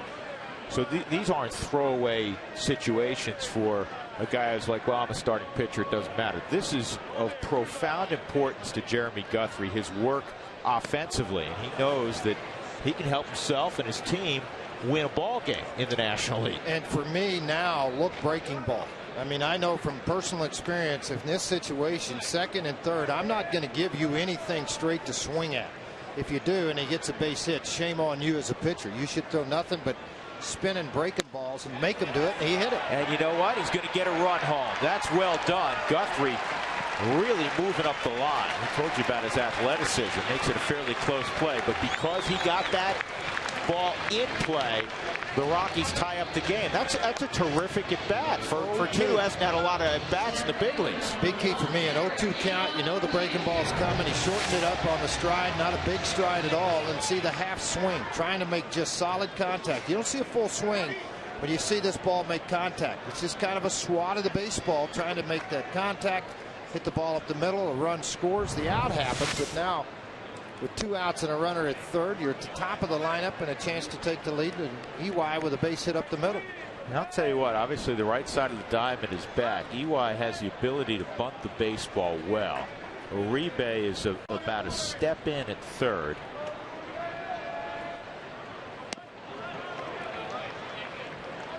Drew, I see what you see. That drag bunt past the pitcher towards the second baseman. And he's got that in his repertoire. He does. He does.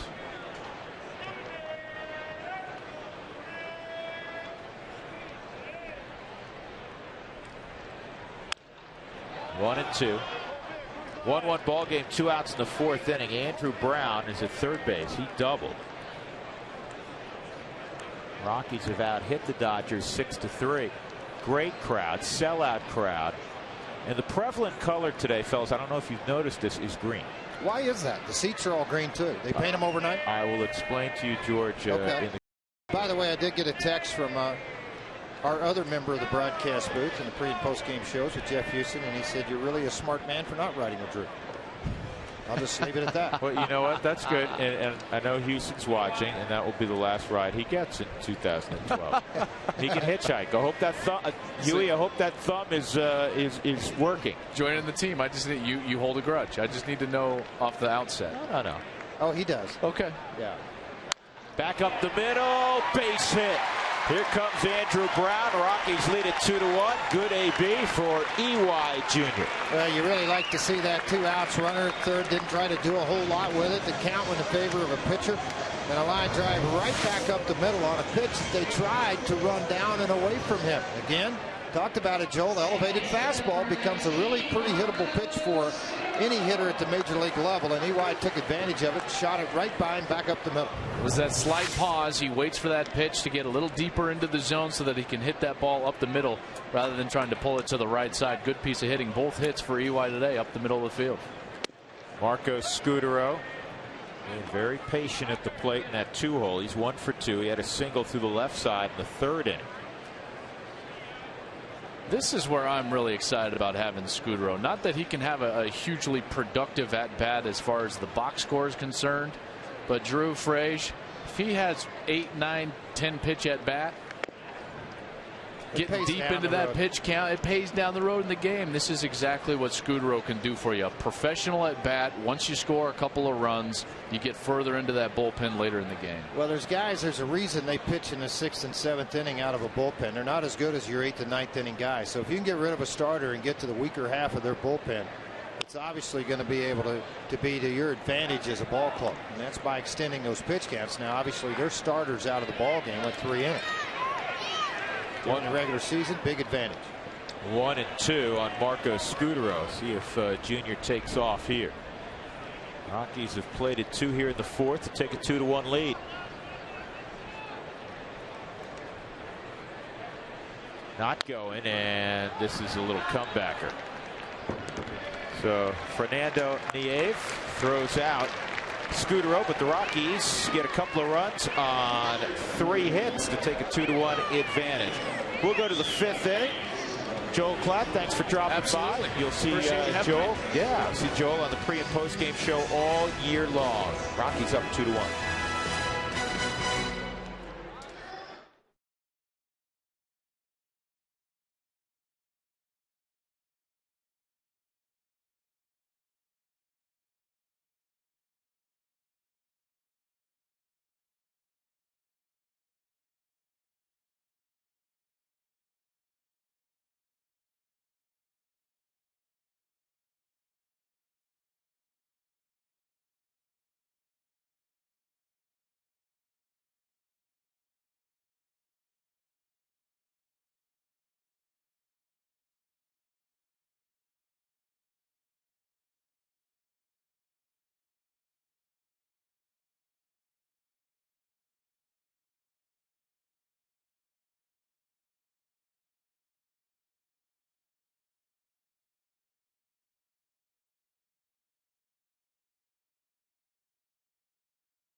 Rockies leading 2-1, top of the 5th inning. Jeremy Guthrie to Fernando Nieves, and that pitch misses, ball 1. Guthrie gave up an unearned run last inning. Rockies ahead 2-1. Drew Goodman, George Frazier, and Jenny Cavnar. And as players start to file out of the ball game, Jenny's going to try to catch up with some of the guys who are playing today. Again, our thanks to Joel Klatt. You see Joel all year long, pre and post game show. Fly ball center field. Junior's out there. 1 out. Scheduled to go 5 today. Jeremy Guthrie has obviously with his 2-1 lead done a nice job. I thought he had one little scuffled inning there where he fell behind some hitters. It cost him. He battled back, kept things pretty much in check. Matt Belisle is warming up in the Rockies bullpen. He'll be out next. A very good spring for Matt Belisle. Great winter for him. Really prepared well for the year. D. Gordon, and he tops it to short. Tulo on the move over to Todd Helton. He just has a great clock in his head, even with Gordon, who flies. Charged the baseball, kind of went sidearm over to first just in time to get Gordon. 2 outs. Yeah, I've been very impressed with Jeremy Guthrie, George, and we've seen him work down here, and we've seen him from afar when he was with Baltimore, prior to that with Cleveland. The thing I didn't fully realize, his top end 96, 97. That's big. I thought he was more of 90, 93 with a heavy sink, and he worked both sides of the plate, but to have the ability to go get 97. You know, Rocky's fortunate to be able to pull that trade off late, right before spring training.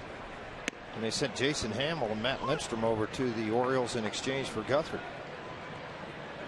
2 outs, nobody on. Mark Ellis, fly ball left field, and a comebacker for the former Rocky.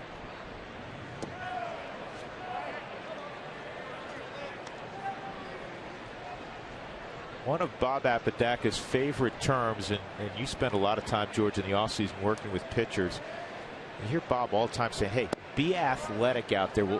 That fits Jeremy Guthrie to a T. Absolutely. Swung the bat well today. He's made plays on the mound. He's been able to pitch and put the ball where he wants to.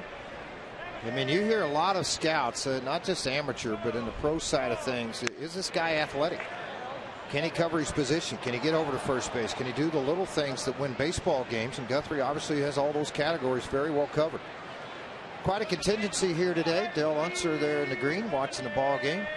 Dave Holliday in town with the Rockies organization. He had been there for the last 15 days. He and Terry Wetzel have been in Florida working the East Coast. Now they're headed west to watch the Rocky Ball Club and help. Dale Unser was a good baseball player in a lot of years with the Philadelphia Phillies, and as a scout he has stayed with the Philly chain forever. Since 1984 he's been there as a player and scout, so it tells you the loyalty to the organization, and of course for him also. Lives here in the Phoenix area.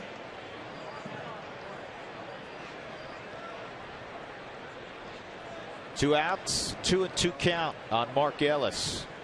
Breaking ball, and that's fouled off. You know, nothing against Tucson. It was a great home for the Rockies for a number of years, but not just the facility they're playing in here now, but the ability to all the teams you get to play against up here. No travel, and it's such a perfect setting to fly in and out of. Your minor league system, you have all the minor league systems to play against.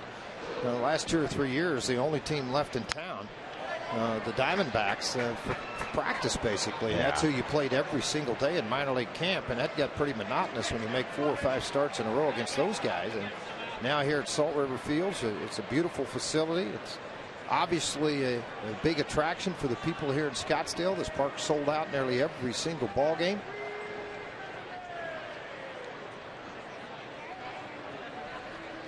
And Ellis lines it back up the middle. That's a good at bat for Mark Ellis.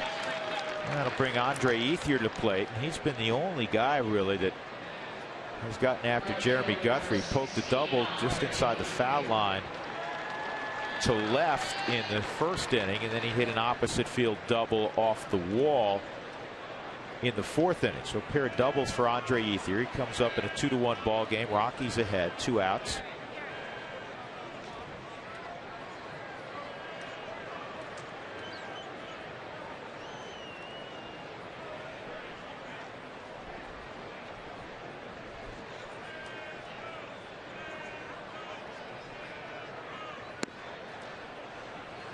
Mark Ellis at first base next to Todd Helton. They were locker mates in the home clubhouse after Mark came from the Oakland A's in the middle of last year.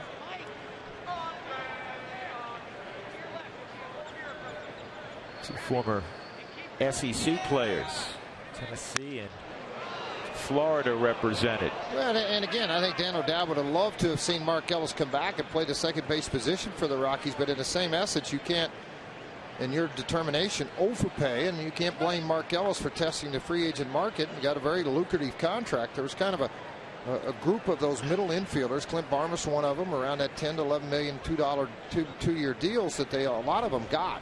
And Jamie Carroll got one of those. You know, one guy at home right now that's not playing, it's been surprising a little bit because he's productive, is Aaron Miles. I agree with you. You know, those are the names, George, you and I will look at each other, Jeff Hewson, in June or July, and we'll say to out of the blue, we'll say, hey, where's so-and-so? Yeah. And Aaron Miles, one of those guys, you say, wait a second, this guy's still a pretty good player. You know, the guy last year for me was in that category, Scott Podsednik, because he did a good job with the Dodgers when he came over. That pitch misses, 3-1. Well, did a good job for the Rockies when they're here. Extended his career out. Speed was a big part of his game. And he takes unbelievable care of himself. The legs were still great. He wasn't anywhere to be found last year.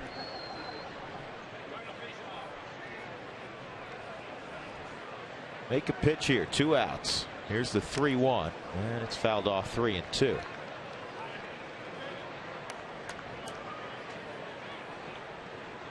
Well, the Dodgers have made some changes in their bullpen, George. Jonathan Broxton is gone. Kansas City. Hung-Chi Kuo's up in Seattle now.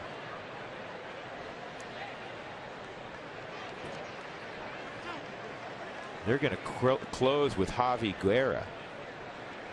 Came over from the Minnesota Twins. And that just missed. So Ethier walks.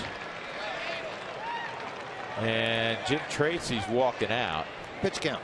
Well, the other side of this, too, you know, you want to bring Matt Belisle into a ball game with men on base. He started every inning so far. He hasn't come in with men on base to see how he handles this situation. It's just another situational deal. Guthrie reached the pitch count. Let Matt come in and work out of this inning, maybe get another inning beyond that. Solid outing for Jeremy Guthrie. Here comes Mr. Belisle.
Pretty scene. 2-1, Rockies leading. 2 outs in the 5th inning. 2 aboard for the Dodgers. Matt Belisle trying to get Adam Kennedy. Tonight, Root Sports brings you the WCHA Final 5 championship game. Tune in as the Denver Pioneers, double overtime winners last night, 4-3 over the University of Minnesota Duluth. They'll take on longtime rival, the Fighting Sioux of North Dakota, for the coveted Broadmoor Trophy. It's the best in college hockey right here on Root Sports. Matt Belisle, busy again last year, so versatile. He could pitch multiple innings. He could pitch the 7th, the 8th inning for you. And, an all-around great guy. And what he does, he pitches a lot. And that's what you like. Doesn't turn the baseball down. You see the 74 appearances a year ago. 72 innings pitched, 77 hits given up. Ellis at second, he singled. Ethier walked on a 3-2 pitch. The final pitch thrown by Jeremy Guthrie. Now, if it was a regular season, Guthrie would continue, but he's on a pitch count. 4 2/3 of work for Guthrie. 4 hits, couple walks, couple strikeouts. Thus far, just that unearned run he gave up in the 4th inning. And that will be all, as Belisle is going to get Kennedy on a weak ground ball to the right side. Middle of 5, Rockies leading the Dodgers 2-1. Nice work today by Jeremy Guthrie.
There's longtime usher Mary Odell. This is her day. It's St. Patty's Day. Hi, Mary. 2-1 Rockies lead. Jeremy Guthrie, 4 2/3 strong innings, and he's in the dugout with our Jenny Kapner. Jenny?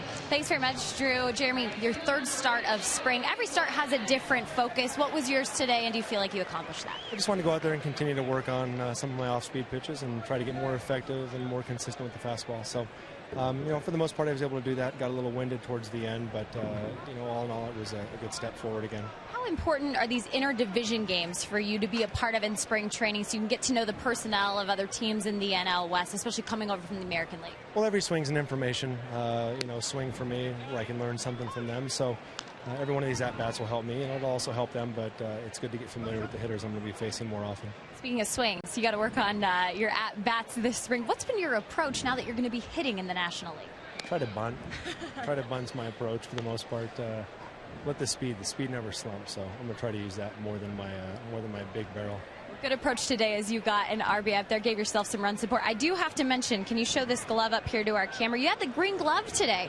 A little bit of luck on St. Patty's Day. How Irish, Jeremy, are you? I think I'm an eighth Irish. An eighth? Yeah, had the what's his name? What's that guy's name? The little, not the troll, but the leprechaun. Leprechaun, I think, switched gloves out on me last night. So I came back. This is my only option today. All right, well, hopefully it gives you a win at the end of the day. Guys, we'll send it back up to you. Hey, Jenny, ask him because what is that? That glove looked pretty well broken in. It gets 1 day of work a year, though. It does. It does look very broken in, but you're only going to use it for 1 day, or you're going to bust it out sometime during the season? Maybe on Earth Day if I pitch on Earth Day. That's why I got it last year, actually. Just for Earth Day. There you go. Very in tune with the holiday calendar, guys. Yeah, well, I've got Earth Day marked down. What's Earth Day this year, Fraze? August 31. I don't know. I knew that. I don't know. I fertilized my grass last week. Cut some trees down. Is that Earth Day? If every day's Earth Day for you in the offseason. 1 out. Troy Tulowitzki at the plate. Troy is 0 for 2 in the ball game. Reaps on a fielder's choice in the third. And this ball is hit well to left center field. Sullivan's going to cut it off, and Troy's aboard with a 1-out single. Hey, never get tired of looking at the swing of Troy Tulowitzki. Once again, that ball up into the strike zone about mid-high and just smokes this ball to left field. Tulowitzki once again staying as hot in spring training as he can, looking at the first home run, but the line drives are still there.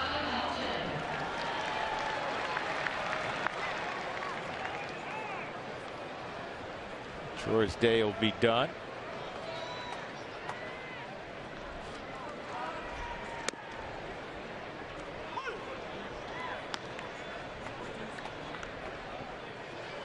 DJ LeMahieu came over from the Cubs organization. DJ running for Tulowitzki. 1 out, Helton at the plate.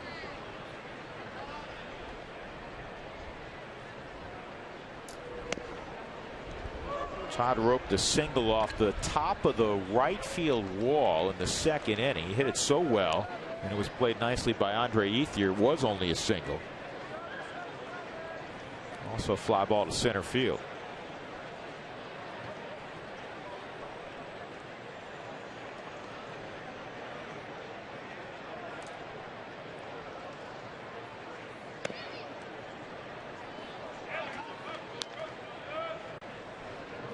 One and 2 on Helton.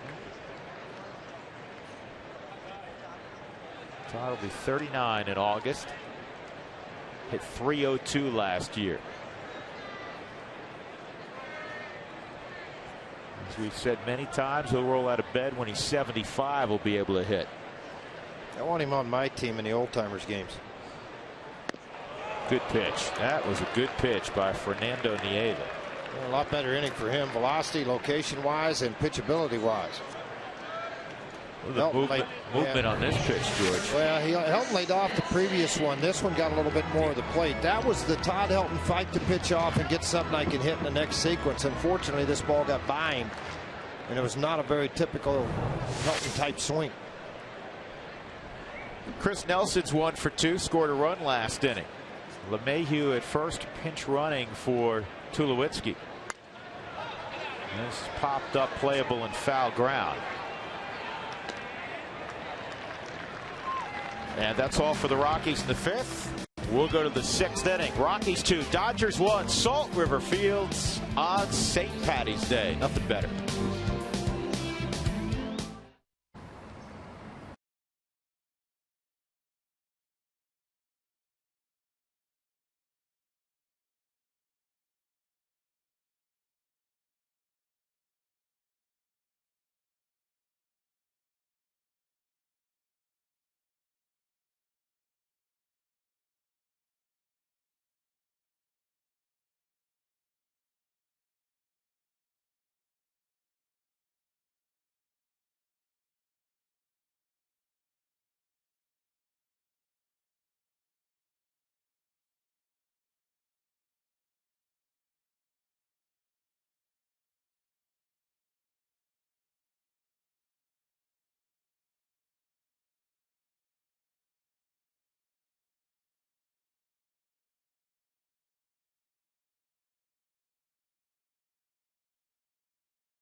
Two to 1 Rockies. Some changes for the Rockies, actually a number of them. Jordan Pacheco is now at third base. DJ LeMahieu is at shortstop.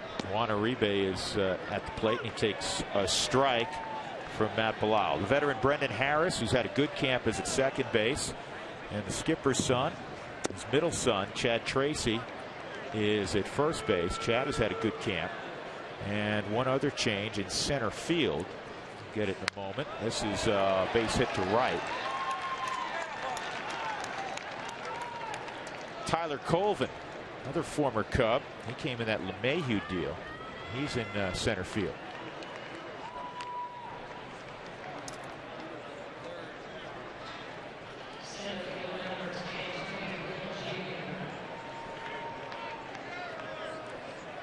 Tony Gwynn Jr. coming up after the base hit by Uribe. My daughter just texted me, who's watching the ball game today, and said Earth Day is April 22nd. Dad. Thank you, Georgia.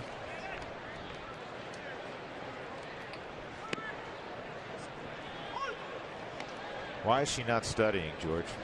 Spring break, Drew. Oh. Pay attention. Well, I'm not up to speed on when the Sooners go on spring break. Be honest with you, I didn't either. I thought she was just coming home for the weekend. She stayed. Thought she had laundry. We'll hear from Troy Tulowitzki in a moment with Jenny.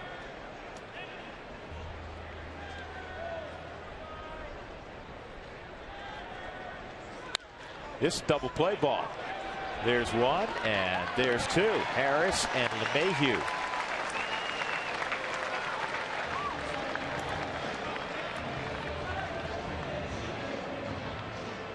That'll shorten up an inning, Frage. Yeah, it makes it nice when you can get them to roll over on that thing and hit it right at somebody, and that's exactly what Belisle got done. A.J. Ellis is 0 for 1. He walked in the 4th inning. Dodgers last year finished strong. They won 9 of their final 12 ball games. They finished in 3rd in the NL West, 83 and 79. They won 82 ball games 2 years ago, 95 wins 3 years back.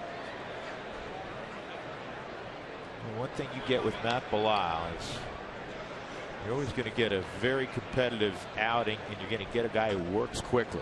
Quickly, those strikes, that's the key to working out of a bullpen. He fires some strikes. There's the hard slider. Earlier, it was the curveball on the 0-1 count that he missed with. Now he comes back with a hard slider. So 2 different breaking balls this year for Matt Belisle. And A.J. Ellis, a defensive swing. Rockies open the season in Houston. Play 3 ball games there. The home opener will be the 9th, Monday, against the Giants.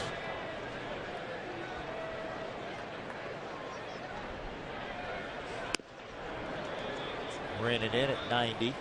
2-2 on A.J. Ellis. Well, Belial, velocity is not the key. He threw hard as a young kid, as a second-round draft pick out of high school. He was in the high 90s. Now it's about location, mixing pitches, making pitches.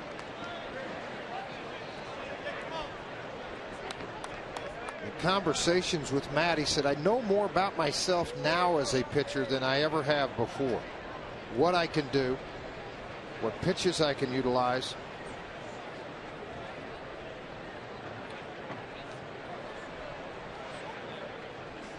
Got him. Good looking pitch. And a strong inning for Matt Belial. He strikes out A.J. Ellis. Middle of 6, Rockies 2, Dodgers 1.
Rockies leading 2-1. Upstairs with George Frazier, I'm Drew Goodman. Jenny Kavnar is working the end of the dugout. She's with Troy Tulowitzki. Troy, you've been through so many different spring trainings. What was your approach coming into this season, and how has that been fulfilled as we have just about 2 weeks left? My approach is completely different than when I was a young player. I'm still young, but for this to be, I think, my 6th or 7th full year, you approach spring training a little differently. You're not, wanting as many hits. You always want hits, but you're not stressing about them.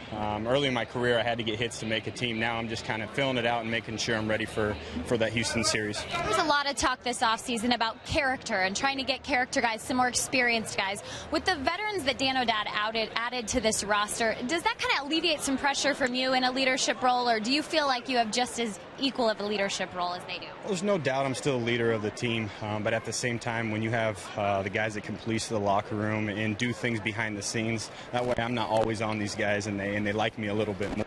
Now I'm just talking about baseball stuff, not telling them, how they should act on and off the field. So I'm happy about that, and these veteran additions have been great so far this spring. All right, thanks a lot. Before we let you go, I got to know how your NCAA bracket's going. Not too good. Those two seeds losing, Duke and Missouri, really hurt my bracket, but I think everybody got hurt with that. All right, thanks so much for your time, Troy, guys. All right, Jenny, thank you very much. And the reason you didn't see a reaction from Jenny and Troy is that was taped a couple of moments ago. Andrew Brown, who almost left the yard in his last at bat, got it another 30 feet in the air, George. Yes, he did. He made that error, and then ever since that error, it kind of shook the cobwebs out of the head, and then all of a sudden you see some big drives out of Brown. One off the wall, that one into the grass to give the Rockies and a lead. Another base hit. Tucker having a tough thing here. Wilney Avis reaches against Ryan Tucker.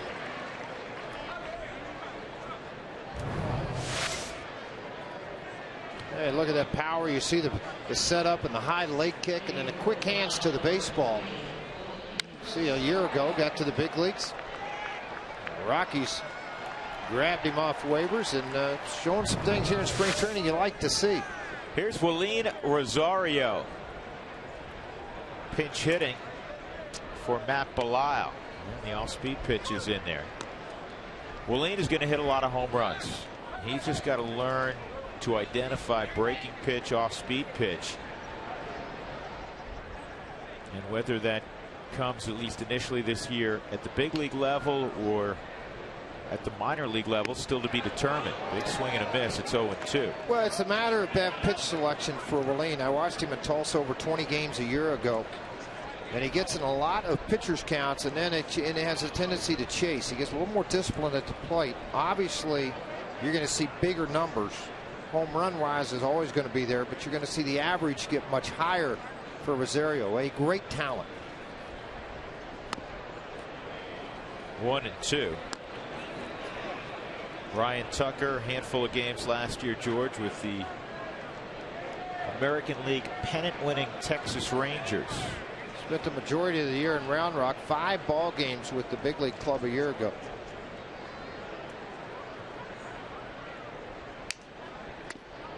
And Rosario lets that one go. 2-2. Well, there's the numbers. Overall with Florida, Texas, he's been in a few ball games, 6 starts overall. The high earned run average has never settled in at the big league level. A lot of walks, 27 in 42 innings. His numbers from Florida, 2008. He was a kid when he came up. This one to the backstop, and Will Nieves will move up on the wild one.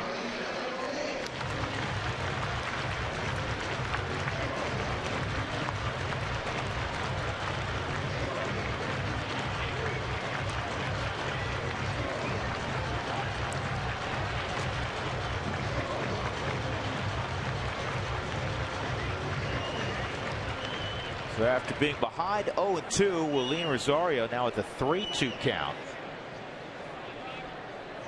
Tyler Colvin is on deck. Rockies have 10 hits in the ball game, up 3-1 after the home run by Andrew Brown.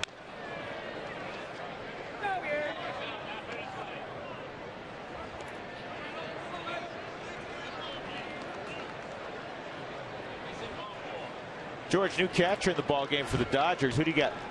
I can't see his number. You better look on the sheet. No, here it is. I'm pointing to it for you. I've already asked the truck. How do you think you pronounce this young man's name? We've yet to figure it out, and you obviously just passed. Fedorowicz. Sounds good. That could be a problem. Willeen digging up the line. No throw. Everybody safe. An infield knock for Rosario. First and third, nobody out. Tyler Colvin coming up.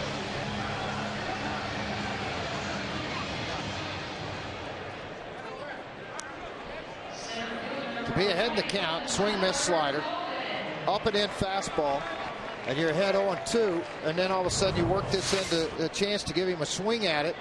And Rosario, as a young kid, swung well, or ran well. Doesn't particularly run as fast, but for a catcher, runs well. A lot faster as a younger kid, of course, much lighter then too. You take those hits any way you can get them. Makes up for all the line drives. And Colvin fouls it off.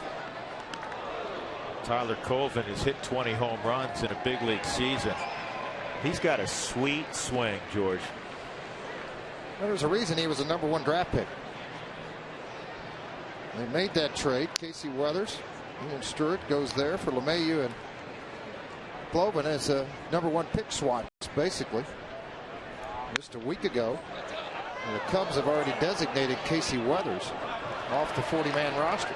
He had an inning of work. He walked 3, hit a batter, and bye-bye. So it's he's out there if somebody wanted to claim him. If not, he'll go to the AAA level with the Chicago Cubs if he so chooses. A tough break, too. A lot of errors. A lot of injuries, I should say, for Casey. Could never come back from the elbow surgery and be the guy he was prior to that when he was on the USA Olympic team. He and Dexter Fowler both on that ball club when they were in AA Tulsa.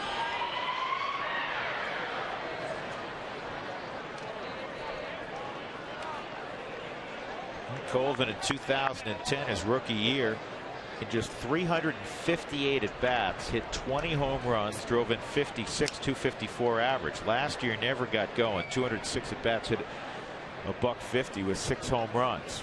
Trying to get it going again here in Colorado, and he strikes out. 1 out, first and third. And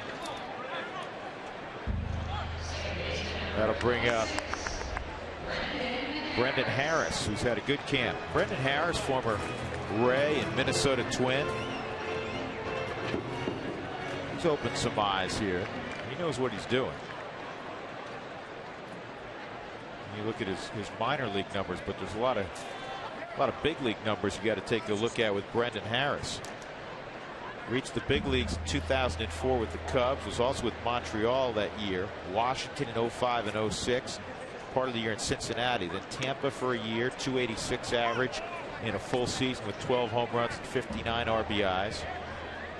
Next year with Minnesota, 265, 7 home runs, 49 driven in. Minnesota the next year, 261, 6 and 37. And then last year, the entire years, the minor leagues hit just 225. But it's a guy with a lot of experience. Well, you know, this is the thing. Once you do it that one time, you've hit or you've made plays, you've done things, it's in there. And so you're trying to get that back to the player he once was. And even though struggling a year ago in the minor leagues, it's very much worth the gamble to give him that opportunity.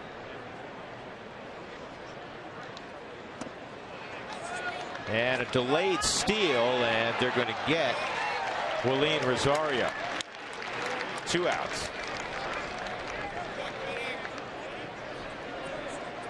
You try many different things in spring training. Well, that's the thing. You take those experiments a lot of time and just give it a shot and see if they can pull it off. Jim Tracy being a little innovative with what he's trying to do here in spring training.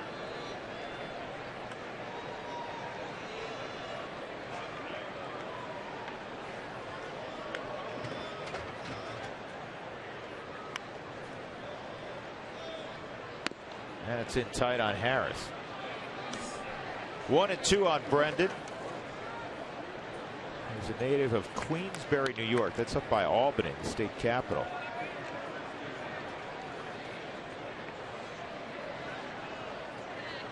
Played collegiately at William and Mary. And this is off the glove, redirected. D. Gordon's not going to have a play, and it's going to be an RBI single for Brendan Harris as Will Nieves comes in, and it's 4-1 Colorado.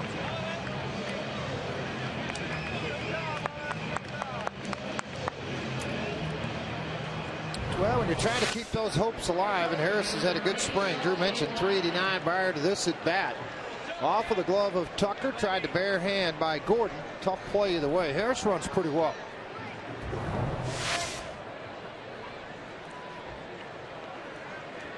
Charlie Blackman will come up, 4th AB for Charlie, 1 for 3. 2 runs in the inning here for the Rockies.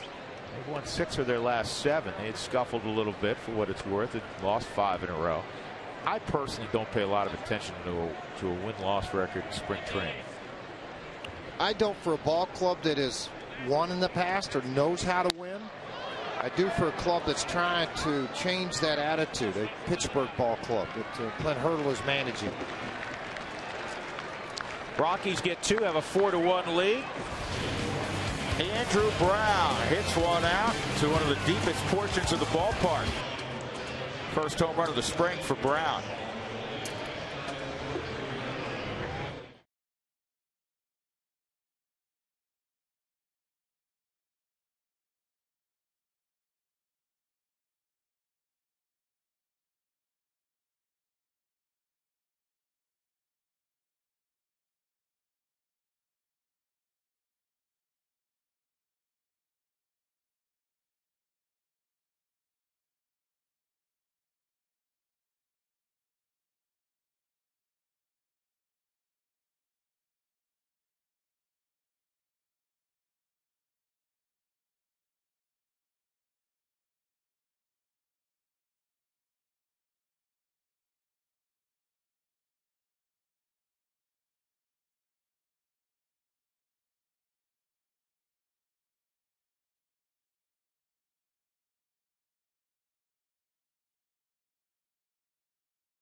Rockies up 4-1 as we go to the 7th inning. New pitcher for Colorado, number 70. Frage, who is this kid?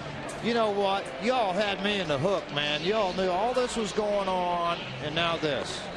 Well, you know what? I'm really excited to see my son out in a big league ball game. I know he's got to be excited, and he was in on it too because he said he got bumped.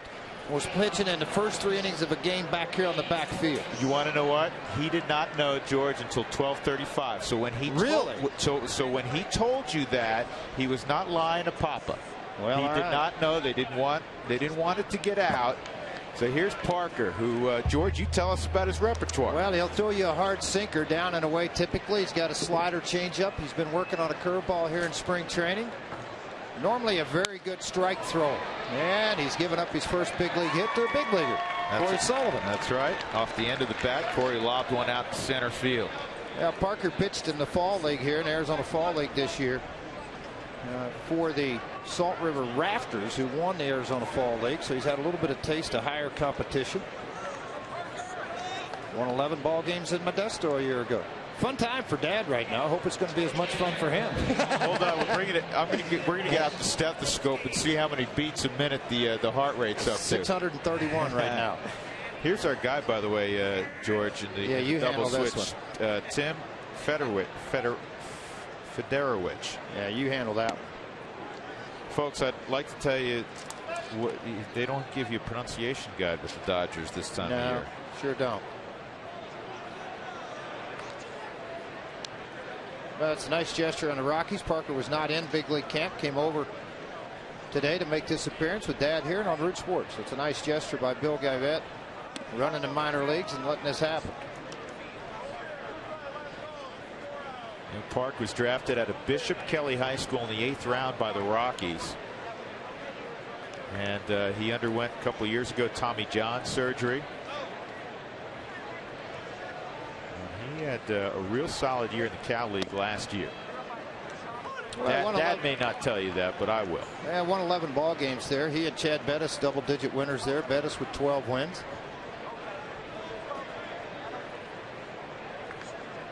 He and Marlene Rosario on the same ball club in Casper. And they're both two youngsters coming through.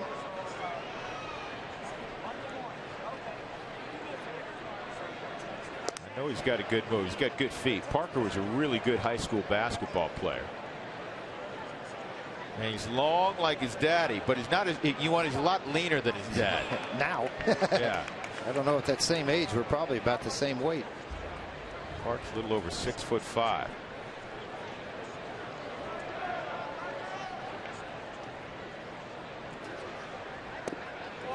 And that's just a little bit beneath the knees. 3-1. And one of the things, Parker, your heart rate's going, Parker's heart rate's going. Sure it is. Sellout crowd, big league, first big league appearance for him.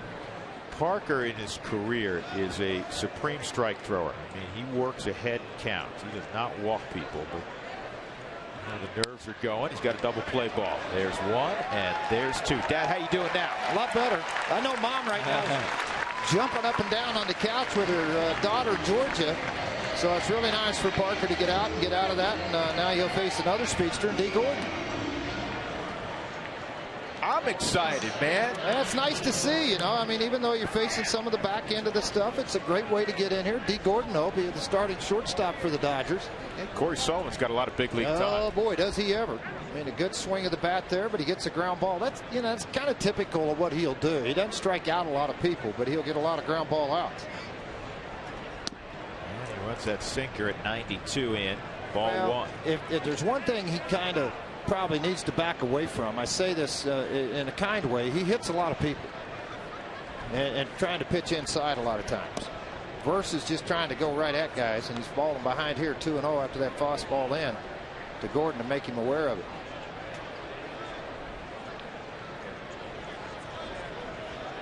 Here's the 2-0 from Parker.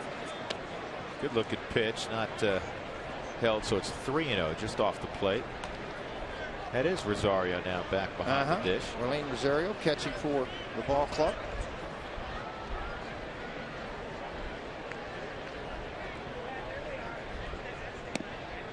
A sinker on the outside part of the plate at 91.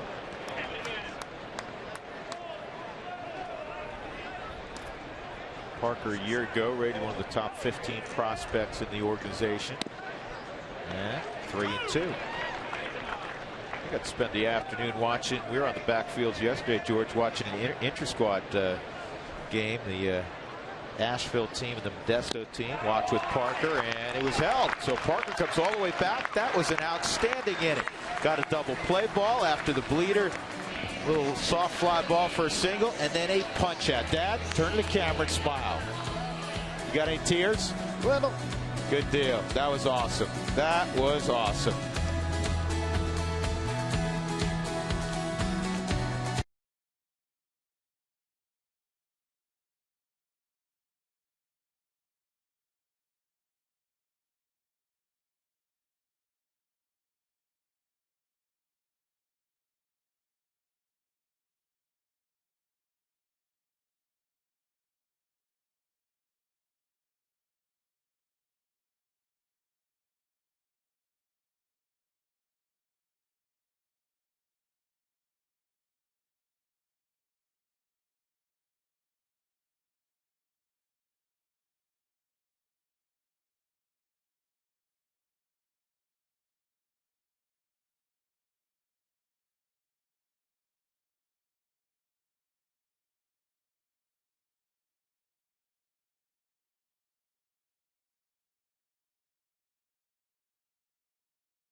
Four to 1 Colorado. Parker Frazier, good first inning as his first opportunity in big league camp to work. Came over from the minor league side, and we have a visitor to guest. I don't know if we can get a shot of him, but one of the legends of the game came by and wanted to make a trade. You talk about Mr. Dodger. Yeah, He's there in he our is, booth right there. now. There's Tommy. That's right. And Tom.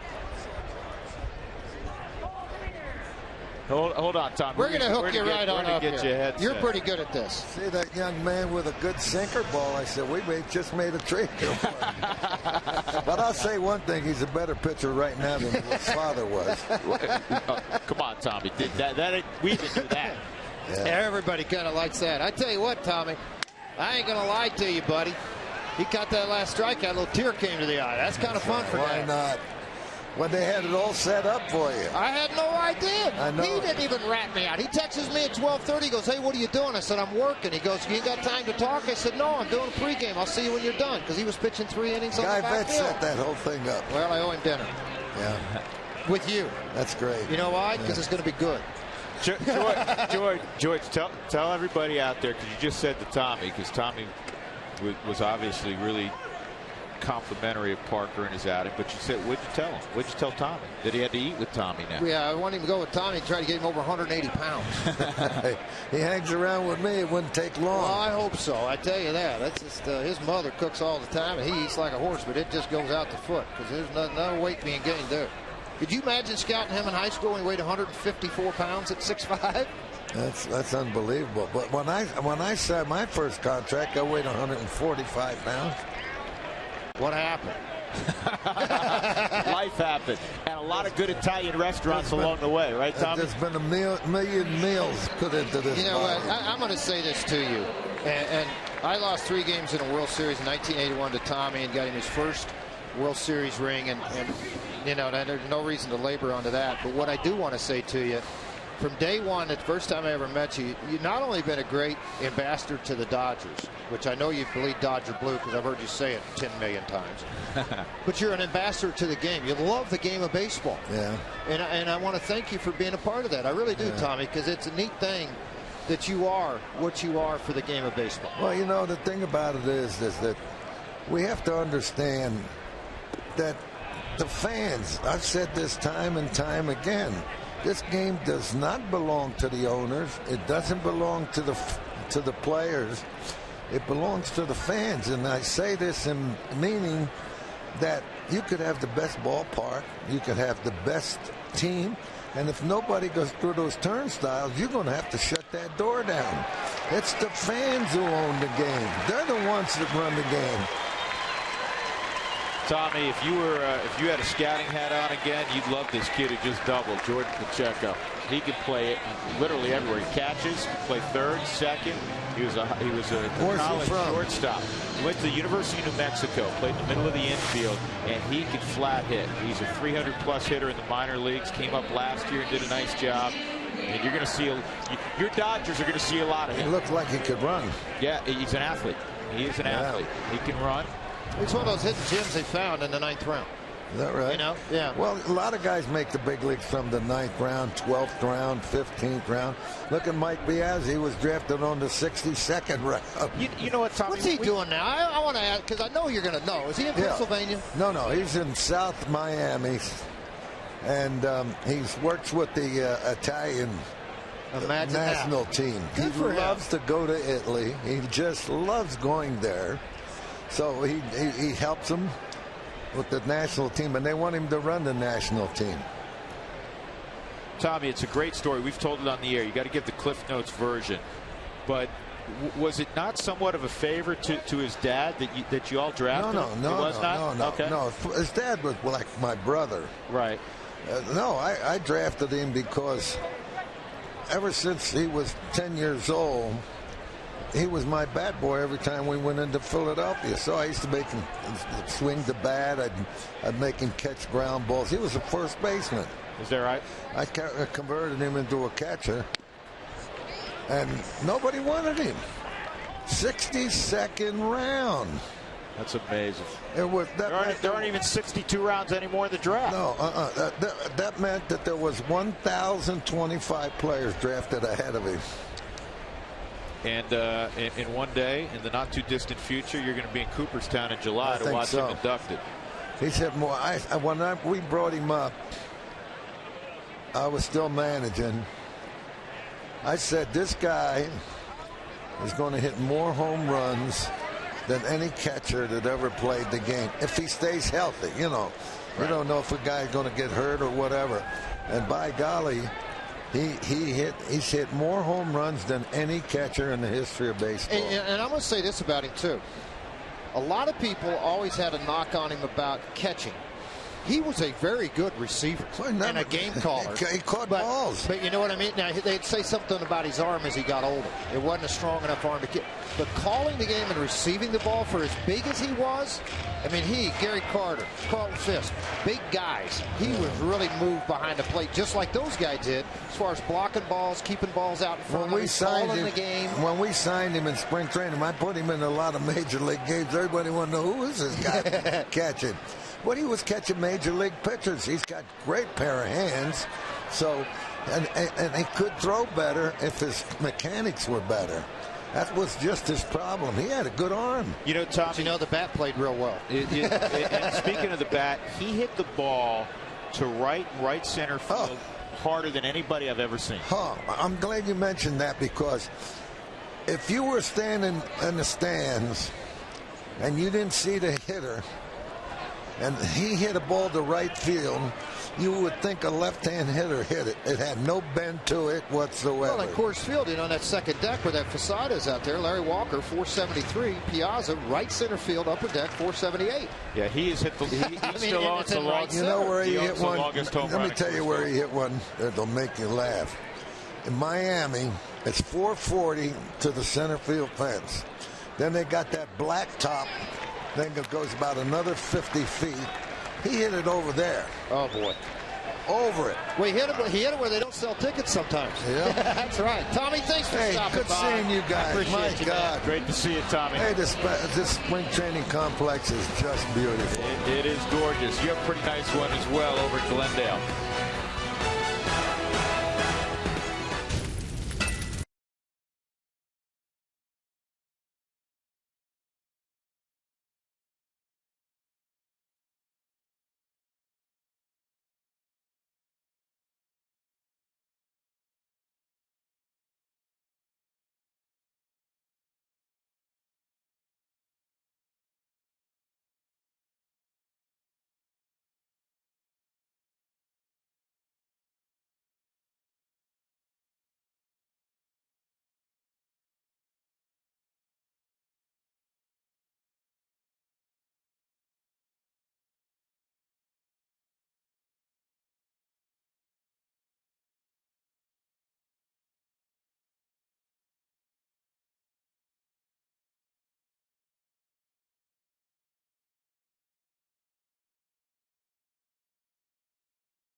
Rockies enjoying a 4-1 lead here at Salt River Field. It's a talking stick. Again, our thanks to Tommy Lasorda for dropping by.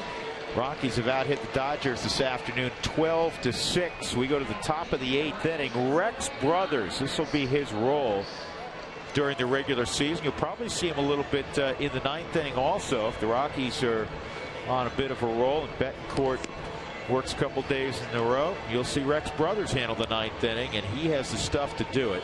Last year in 48 appearances, this is what jumps out at you: 59 punch-outs in 40 2/3. The league hit just .217 against him.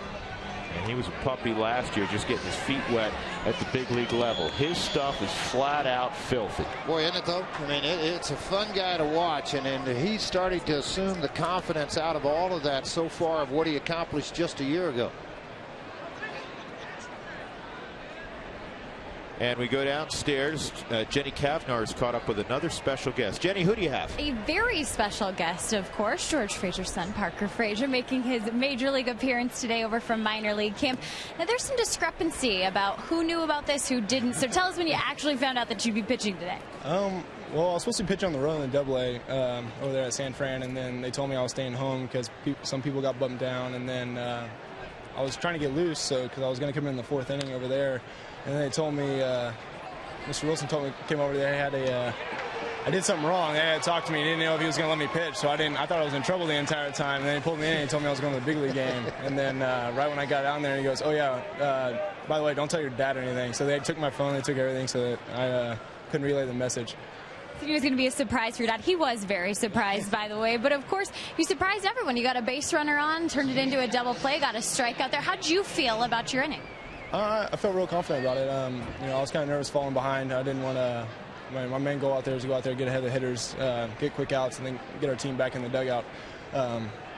But getting behind the hitters, I just had to focus, stay aggressive, and I got a ground ball, and luckily the guy missed it and got a strikeout. Parker, I might let the expert weigh in on this one. George, you had a question for your son up there? I did. I didn't know. I'm just really admiring what he's got going on today. I tell you, he got a little tear in the eye for Dad today, and I know, Mom, I'm getting texts. My phone's blowing up upstairs, and telling me he's a dirty dog for not letting me in on it. You're a dirty dog for not letting him in on it, but he is a very, very proud pop, I'm sure. Did you enjoy getting to pitch and know your dad was watching you today? I did. I thought I was going to be a little nervous because of the fans, but I kind of zoned out there, which was nice. And I mean, that was the easy part about it, was getting out there. I mean, I pitched here in the fall league, and then there was no fans in here, so I mean that was the nice part, not to notice them and just settle down after the first pitch. A little different today. A lot of fans out there. A lot of fans of Parker Frazier as well. Congratulations on your outing today, and best of luck in minor league camp. Thank you very much. All right, George Drew, back to you. All right, Jenny, thanks. Man, I'm going to get teared up too. Yeah, it's kind of fun to watch. It really is. I think for Parker, it's been a long road with the surgery, coming back from the surgery, and quite honestly, I mean, I'll just be very upfront about it. I mean, he's not a guy that's going to blow 96, 97 miles an hour. He's going to pound the zone. As he came in out of the bullpen today, I know there were some nerves in there with these fans. He gave up the base hit, then he gets the easy double play ball to finish it. And after falling behind 3-0 on Gordon, comes back on a heavy, heavy sink and gets the strikeout coming out of the ball game. And then, I don't know who's jumping higher, if he's hard something. What's kind of neat there is Pacheco played with him also in Casper, so he made that trip right behind him and gave him a big pat on the back coming in. So it's a pretty good deal, pretty good day for Parker Frazier. That was awesome, and also he handled himself beautifully with Jenny in his first big league interview. Well, he's one of those kids that didn't go to the college level and go to college, but he's one of those guys that spent a lot of time in the classroom. He was a very good student, yeah, at Bishop Kelly High School, and I think he kind of broke Mom's heart when he decided not to go to Oral Roberts and go ahead and sign and play professionally. She really wanted the college education, and right now there's a whole bunch of proud people hanging out in Oklahoma. Well, you know what? He's got a great baseball education going. I bet there'll be a sellout of USA Today's tomorrow with the box score.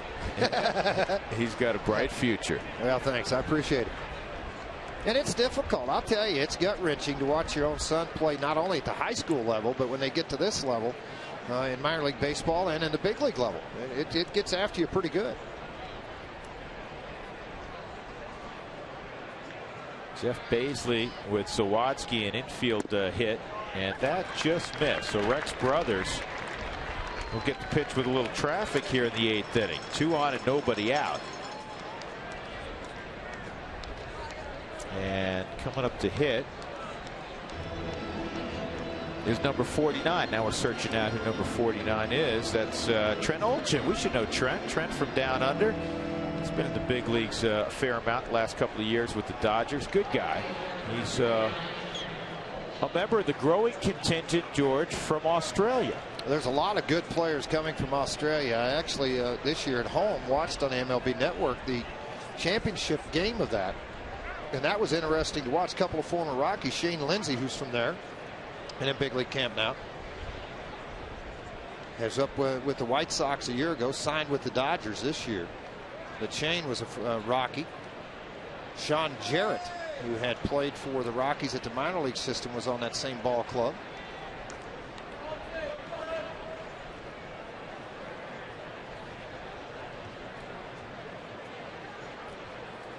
He gets a chance to hit here, and it's, gee, thanks. I got to face a lefty throwing 97. Yeah, have fun with that.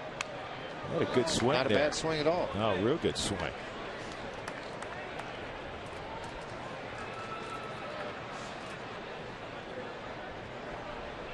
Yesterday, folks, down here in Scottsdale, it was about 86 degrees. I mean, it was warm. Beautiful day. Today it's cooled off a little bit. Rain is in the forecast for tonight and tomorrow. I almost had to look at that twice. You just never see it rain down here. Not the way yesterday went. I mean, it's such a gorgeous day, 2 days in a row. And the storm's coming out of the mountains heading this way. As a matter of fact, the Flagstaff, they're talking about 6 inches of snow up there. Elevations at 3,500 and above can see a lot of snow. That's a pretty area.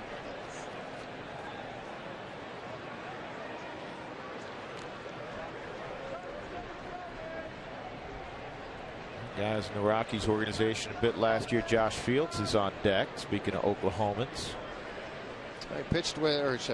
He played last year with the Colorado Springs club where he hit 365. Then went over to Japan. Played in Japan and did okay over there, but he wanted to come back and try his hand here again in the United States. I'm looking at a quarterback standing down there. He's a big man. He is a big man. You sure that's not Troy Aikman? He was a big man. Yeah. Josh was a good quarterback at Oklahoma State. #1 draft pick by the Chicago White Sox. Strike 3 on Olchin. That's 1 out.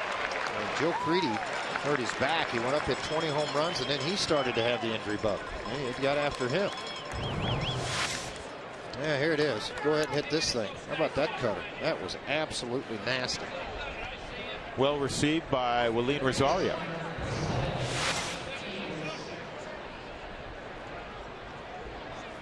So here's Josh Fields. 2 on and 1 out. Brothers is one of those guys, George. He can wiggle out of a jam without any help. Well, and go right after that big heater, man, and just get after it. That's the neat part about it.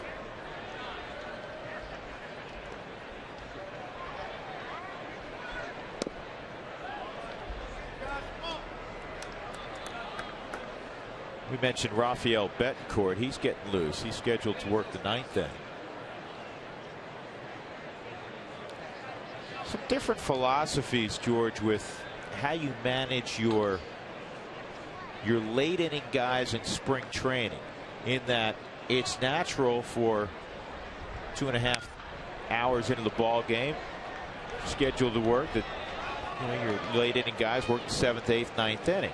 However, some managers will on occasion alter that because typically, as you know, George, you're facing AA guys in the 8th, 9th inning as opposed to A-list guys. Right. I mean, Josh Field, very accomplished guy, going in the on-deck circle. But what happens to you, and I call it a two-way street there, Drew, you have fool's gold a lot of times, too, because you're running a kid out there in the 7th and 8th. You go, man, he punched out 3 guys. Punched out 6 because he's doing it against AA guys.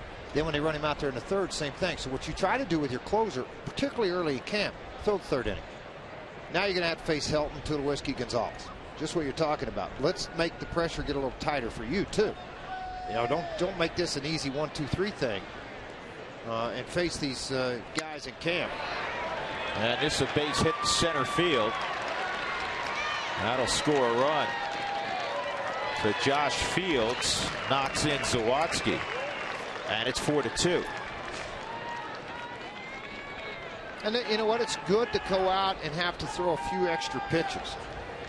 I mean, you were with us yesterday, and we're down, as you mentioned, watching the inter-squad game at the minor league level, and guys getting quick outs, and they would allow him to stay out and pitch until you get a certain pitch count. You'd like to see brothers throw 15, 18 pitches here, maybe even 20, to get a little more extension out of it than versus just pitching in out of the bullpen and going down to get extra work down there. You're doing it with men on base, and you're having to make pitches. Obviously, you'd like to have the smooth inning. This also kind of turns things up mentally and makes you bear down a little bit.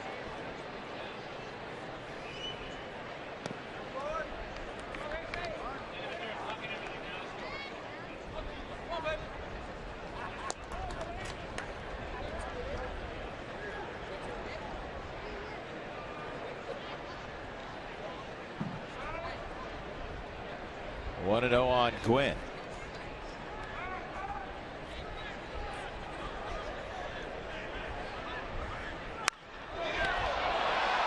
And that'll end the inning. You don't care how. Take him any way you can. What do we call that? That's a guab. Goodwood AB. Have a seat, pal. Inning's over. Tony Gwynn lines into a double play. Rockies lead 4-2 as we go to the bottom of the 8th inning in Scottsdale.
As we go to the bottom of the 8th inning.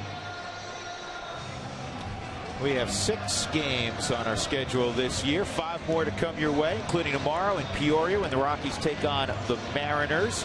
Split squad day because some of the Rockies will be down in Tucson, their old home, taking on the San Diego Padres.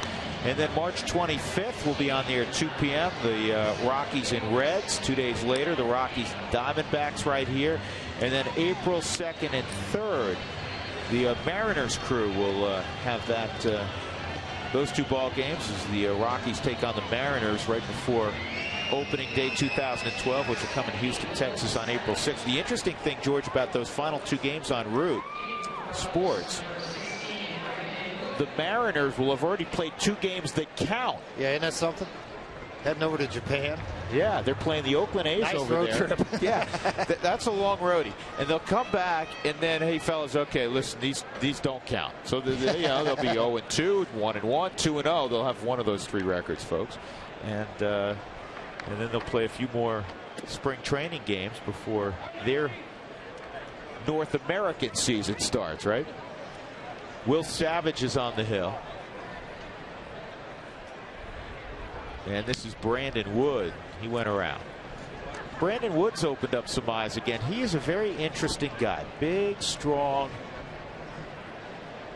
left side of the field infielder. He's a guy that was one of the top prospects in all of baseball when he was coming up in the Angels system.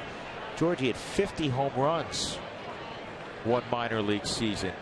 He has that kind of pop, and that's why everybody's continuing to try to get that back again, because once I said earlier, once it's in there, you know it's there. Let's go get it. Let's try to see if we can get the swing back to what it was. He was with the Pirates last year. It just has not translated in the big leagues. From an average standpoint, he's hit just 186 in big league time with the Angels and the Pirates. This is the second at bat for Willeen Rosario. A little squibber up the third base line that worked as an infield hit in the 6th inning. Rockies scored a pair of runs in the 6th. One home run in the game. Andrew Brown has it for the Rockies. He's hit a couple rockets today. The former Nebraska star and St. Louis Cardinal farmhand. A double to deep left center, and then a home run to extreme left center field out there on the berm. Here's the 0-1. And this ball is lined down the left field line. Rosario digging, and he's looking for 2. And what's going to get that double for Rosario is the way he approached it out of the box. That ball left his bat, and his strides got long and tried to eat up some territory to get into the second base bag. He is making a statement here late in this spring training to head to Denver, Colorado. Very quiet lower half body on a very good pitch. Now that's where he's made adjustments, Drew. Before, he probably would have swung and missed that. That time everything stayed really quiet, particularly the head as the ball approached the plate and able to make solid contact and turn it into a 1-out double.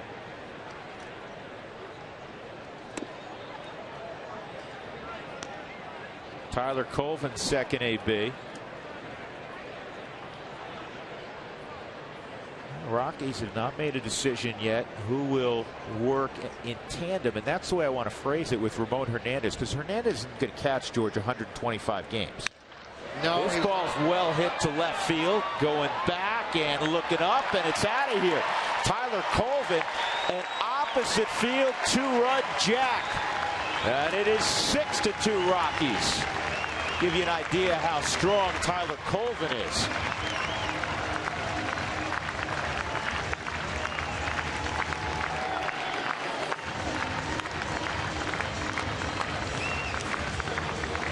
So the former Cub swats one out to the opposite field. Man, I just swatted. This ball's really smoked out into left field. Even though you got a slight wind going out to that direction, that's still a well-hit ball by Tyler Colvin out into the grass area in left field. What's neat about this crowd today, spring break started. Here's a number off the end of the bat. It'll be played at first base.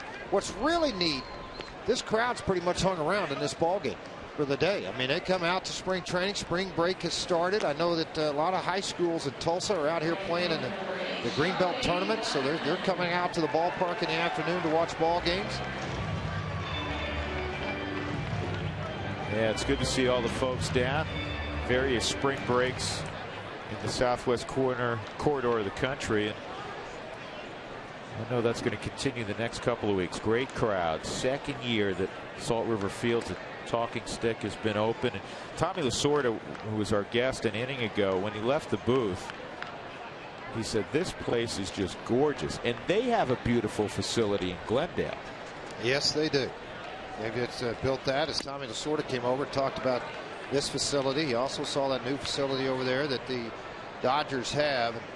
Bill Guyvet, who is the assistant general manager here, and Tommy have a long relationship from when Bill worked there as the assistant general manager of the Los Angeles Dodgers. Tommy talking about what a great place this is. And it is.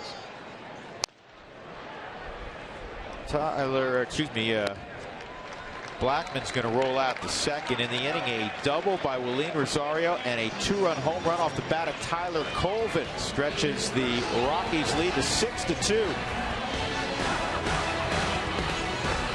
He does have a pretty swing in the mix for an extra outfield spot.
Marvelous St. Patty's Day so far. Rockies up 6-2 on the Dodgers. 9th inning, looking for 3 more outs. Drew Goodman, George Frazier, Jenny Cavnar. Joe Klatt was along earlier. He's going to handle our pre- and post-game show.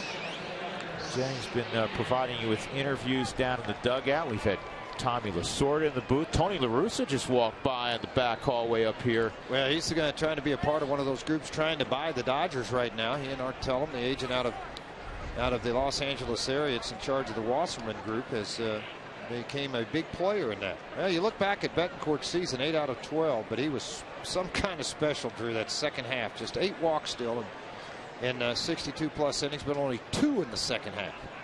You know what is neat about Betancourt? 2 years ago, he struck out 89 and walked 8. Last year, he struck out 73 and walked 8. That's silly. That's, you know, that really. Well, I was going to be goofy for a minute and say, man, talk about pounding the strike zone. That's what he does. Right, throws a changeup there, 1-1.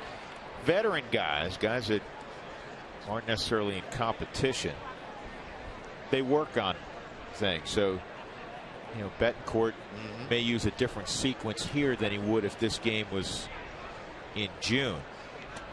This is with the fastball at 92. 2-1. And that's something you don't see him miss location wise. If he misses, it's 1 or 2 inches one way or the other. It's not a big miss.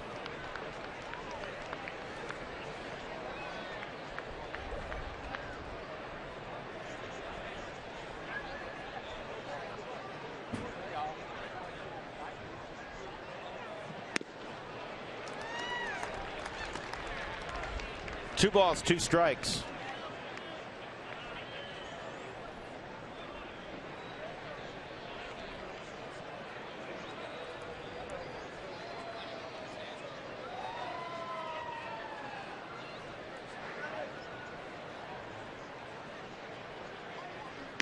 That's high on Matt Angle. 3-2. Time with the Orioles last year. Jeremy Guthrie started for the Rockies, went 4 2/3, allowed 1 unearned run, 4 hits, couple walks, couple strikeouts, pitched well. And this is on the ground, a bad hop over Chad Tracy at first.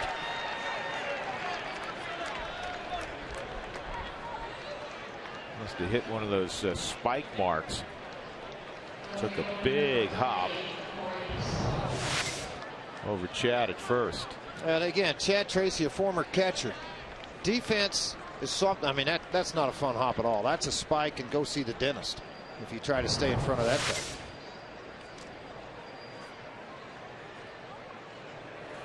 Yeah, Corey Sullivan getting the whole 9 innings. Corey, 1 for 3. A year ago, played for the Philadelphia organization at AAA. Has battled since leaving the Rockies to get consistent time. The Mets, for a while, he was in the big leagues. Corey getting an opportunity here with the Dodgers.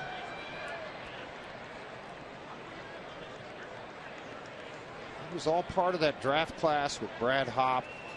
You know, those two or 3 year run there where they got Hopp. They ended up Clint Barmas, Garrett Atkins, Corey Sullivan. I mean, it was one of the better drafts the Rockies have had as far as production at the big league level. Runner going. Sullivan fouls it off. Corey out of Wake Forest. He was a very good college pitcher also.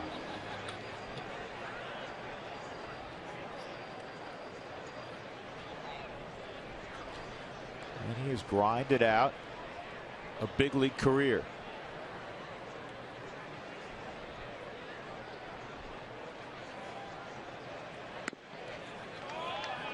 Runner will move up. Defensive indifference. If you're practicing scoring at home, which you should, you have to get ready for the season also. Yes. Manage it like it was. Frazier's quit scoring this game now. He's just returning texts. It's my phone's blown up.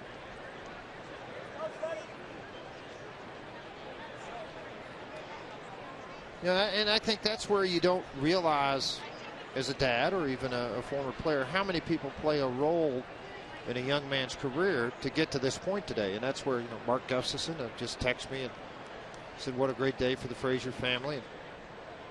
And I texted him back to let him know, you played a big part in his success and his growth as a human being, not just as a player. And Mark did. He was his farm director at the time, now assistant scouting director for the Rockies. There's a lot of people that play the roles in the success for people that play this game. Here's Tim Fiderowicz. Yeah, now how about nobody wanting to help us out? I mean, Kenny Miller, executive producer's in the booth. Mike Fox is in the booth. We're asking for name pronunciations, and everybody runs when this guy's name comes up. Here, Foxy, give it another whirl. And then pass it on to Ken.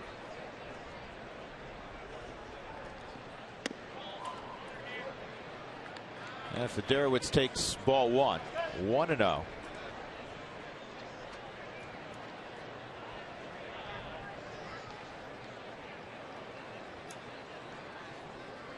Yeah, Parker did a great job. 1 inning of work. Gave up a soft single, then got a double play ball, which is his trademark. He's a sinker baller. And struck out D. Gordon. This ball's tagged to right center field. And that's going to take one hop kiss off the wall. Angle comes in. And it's 6-3.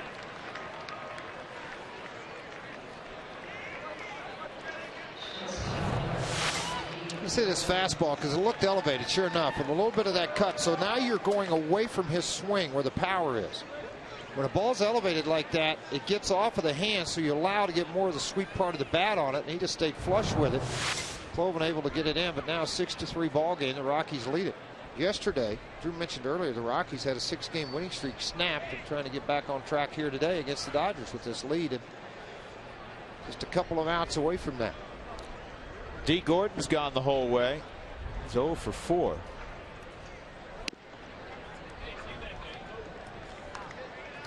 Matt Belisle an inning and a third. Very good work for Matt. Gave up a hit, had a strikeout. Rex Brothers touched for a run on 2 hits in his 1 inning of work. He did walk a batter, also struck a batter out.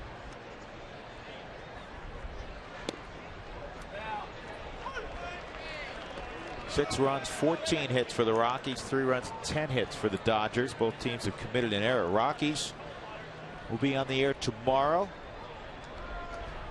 in Peoria.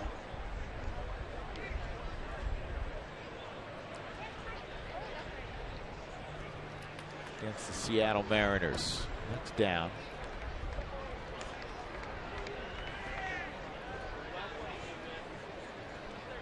Josh Outman is scheduled to get some work there on the tube tomorrow. That'll be good. Left-hander that came over from Oakland along with Moscoso. Boy, Moscoso was really good last night. 3 shutout innings again. And that's outside on D. Gordon. So it's 3-1. Some stats for you. Johnny Herrera not working today. Johnny's had a marvelous spring. 10 for 22, hitting .455 with 4 doubles. Jordan Pacheco has 5 doubles. Leads the club with 6 extra base hits. His 5th double came an inning ago. That's on the corner. 3-2. Tyler Chatwood has pitched well in a couple appearances. He'll be on the hill tomorrow in Tucson against the Padres. Jolie Chacin has pitched well. Drew Pomeranz pushed back till Wednesday with the hip injury. He's not giving up a run in 7 innings of work. This is knocked down if he can find the baseball, and Betancourt doesn't have a play. D. Gordon can fly, so Raphael gives up the infield hit to D. Gordon. Now it's 1st and 3rd, 1 out. The tying run's going to come up. He normally squares up pretty good. This time he gets away to the other side, and he actually tries to jump to get out of the way of this baseball, but there's contact, and then he starts spinning around to look. Well, D. Gordon can really run. So you take the throw over, and he's going to put the snap over to third base. Not in time. Everybody's still safe with just 1 out, 1st and 3rd.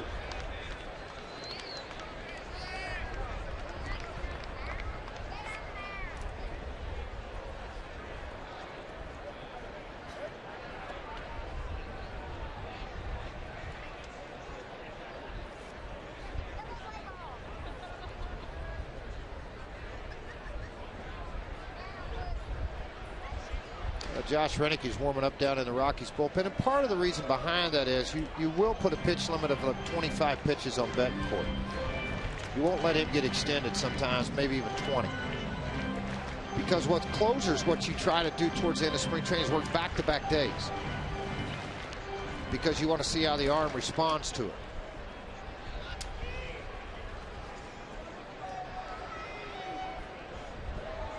So Watsky at the plate. Betancourt just needs a ground ball.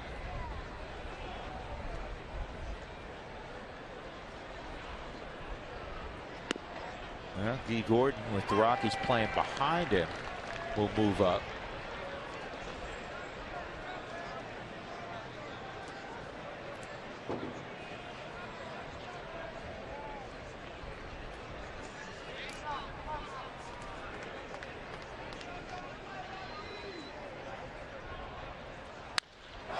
This ball's lifted to deep right field, and a leaping catch is made out there.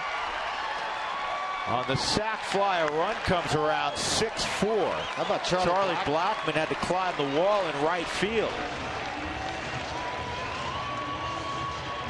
But he held their breath. That was a few feet from being 6-6. Yeah, I thought that ball was going to get out of the yard. A lot of high fives and pumps going on in the dugout of the Dodgers. He gets the run across, but they thought they tied this ball game up off of Rafael Betancourt. But Charlie Blackmon had something else to say about it. At 6'3", Charlie timed it, looked at the wall, made the leap, and then made the catch right at the top of the wall, and a strong throw in. And the reason I say strong throw in, Gordon at second base with great speed. If you don't make a strong throw, because he had busted off of the bag at second, there's a chance he might have tried to push the envelope. Well, he ran and rounded third base.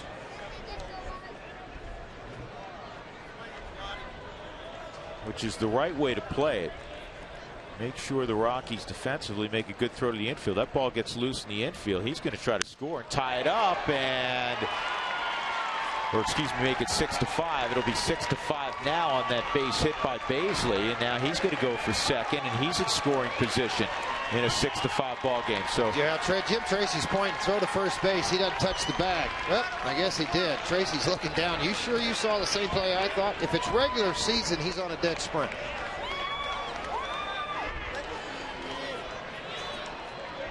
So Betancourt missing location here in the ninth inning. Couple runs in. Actually 3 runs in now. Again, fastball that was in the upper half, and now he's going to make the turn, try to get to second base. The run's going to score. But with 1 out, take away the double play, push it a little bit, 2 outs, excuse me, and he's going to go into second base here and get into scoring position with those 2 outs.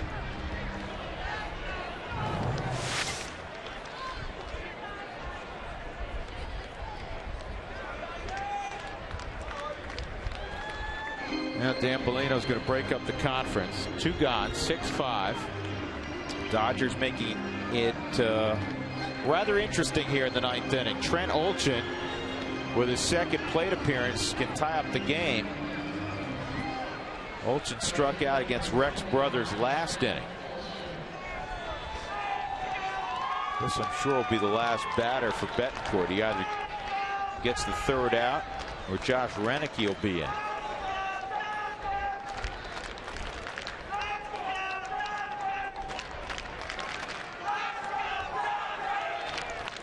Saw this young man a year ago with the Dodgers. He's an up and down type guy. When the injuries hit, he got to the big leagues, got to play quite a bit at the big league level.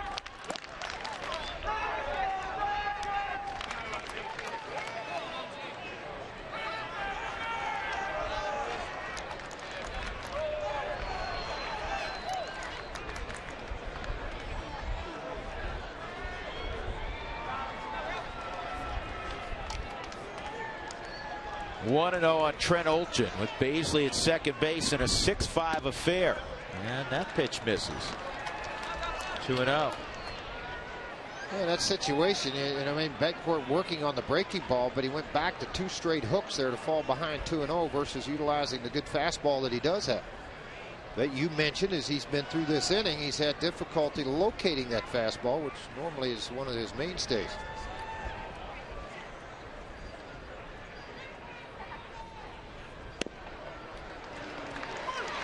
spotted that pitch. It's a 2-1. It's 2-1 on the 90-mile-an-hour fastball.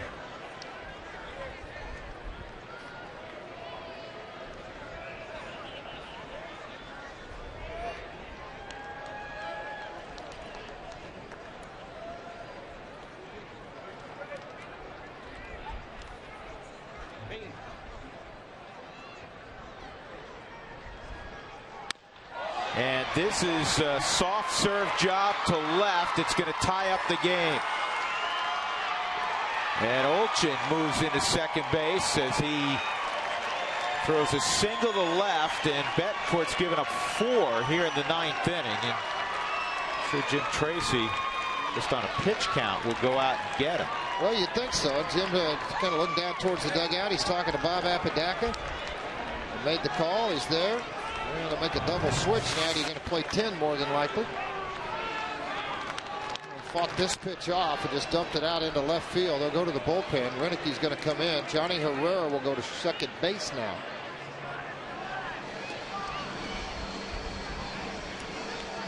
Play at the plate. Not in time on a strong throw. Betancourt, a rough day for him here in the back end of this thing in the 9th inning. It's all tied 6-6 from Salt River.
Well, rough outing for Rafael Betancourt, but that's part of March. So Rafael faces 7 hitters. He gave up 5 hits, and the Dodgers have scored 4 times to tie up the ball game. They have the go-ahead run at second base in Trent Olchin. And Josh Renicke will try to get the final out. Josh Fields, his second at bat, he had a base hit. Johnny Herrera is in at second base in the double switch.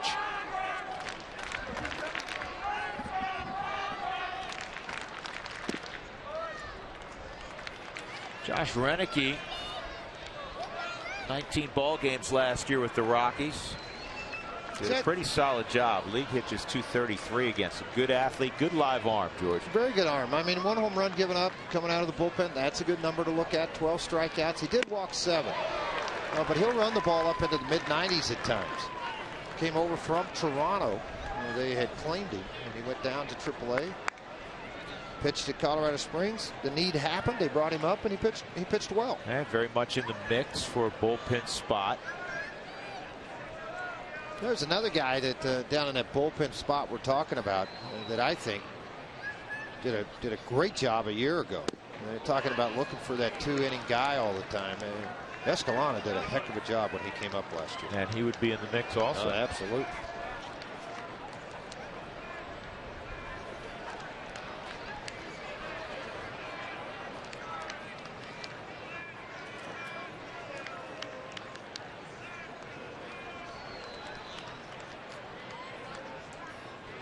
Here's the 2-1. And Fields fouls it off.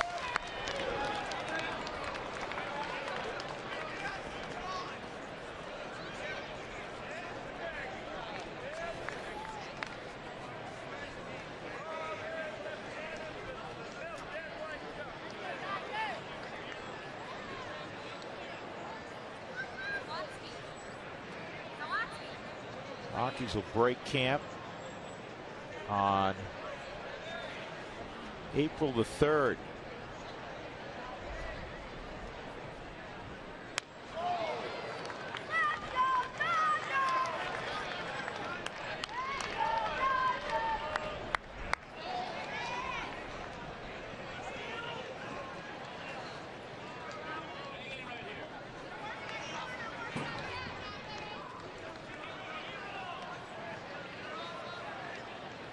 Dodgers share a facility over in Glendale with the White Sox.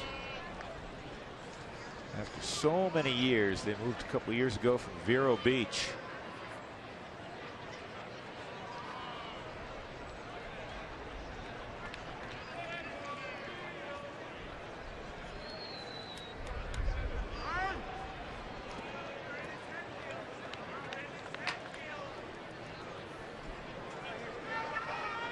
Guy's on his third bale of popcorn there, George.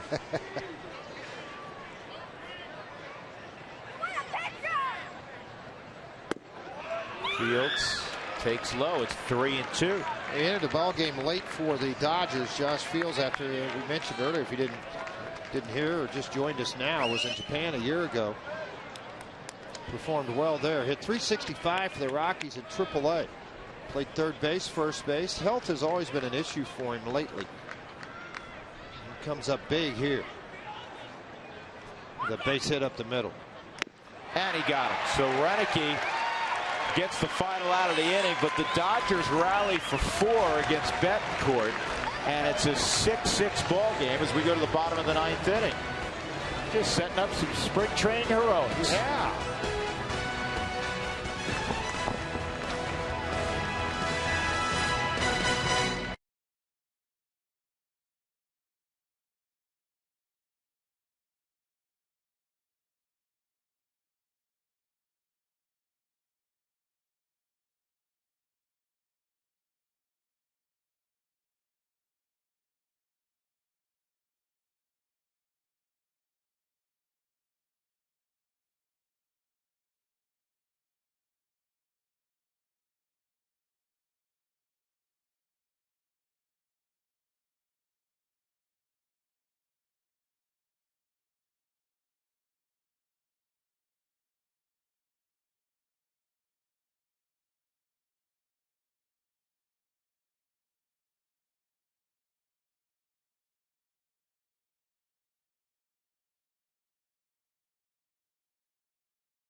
Six. We'll go to the bottom of the 9th inning.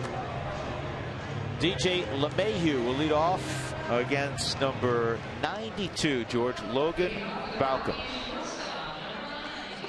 Well, once again, one of those minor league guys you don't know an awful lot about. A right-hander, 17th round draft pick in 2010. So here, a college guy getting an opportunity to come over in front of Don Mattingly and do a little work in front of the pitching staff, the pitching coach of the Dodgers.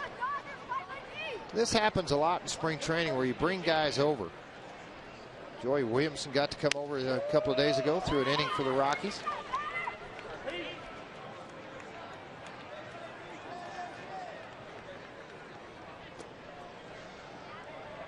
You get into the extra inning type contest, and it's may end up being just 9 innings, depending on how many pitchers the Dodgers brought. It may end up 9 innings because of how many the Rockies bring. And LeMahieu with an opposite field single. He enjoyed a very good Arizona Fall League, too.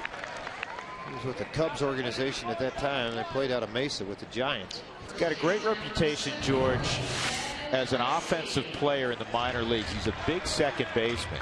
He's got a strong body. The interesting thing about him is that he doesn't hit the ball over the wall.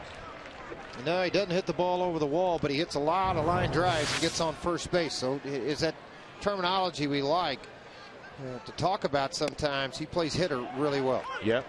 And the reason I say it's interesting is because he has the body. If you see him, you'd think, oh, this guy probably hits some home runs. This guy at the plate hits home runs. Chad Tracy.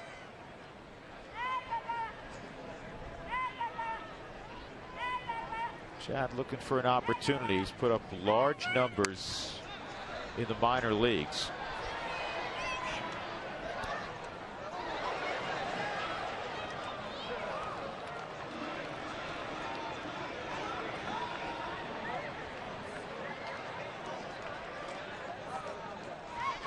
Chad came from the Texas Rangers in a deal for Greg Reynolds a couple months ago. Stays off that.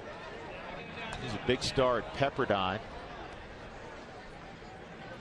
Originally a catcher. He had some shoulder issues that had to surgically repair, and now he's at first base. LeMahieu takes off, and the throw is low, and LeMahieu has stolen second. So the winning run at second base with nobody out.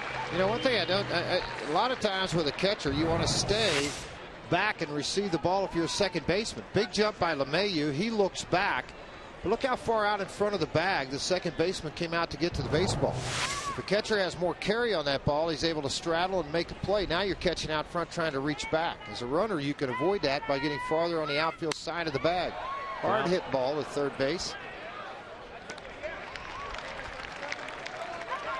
So Chad unable to move LeMahieu along. One out. I like the guy coming to the plate right now, though, to give you an opportunity to get a base hit with a runner at second base to win the ball game, and that is Jordan Pacheco. Yeah, I would agree with you. I started watching this when he was at Casper. It seemed like every time he came up with guys on, it was amazing.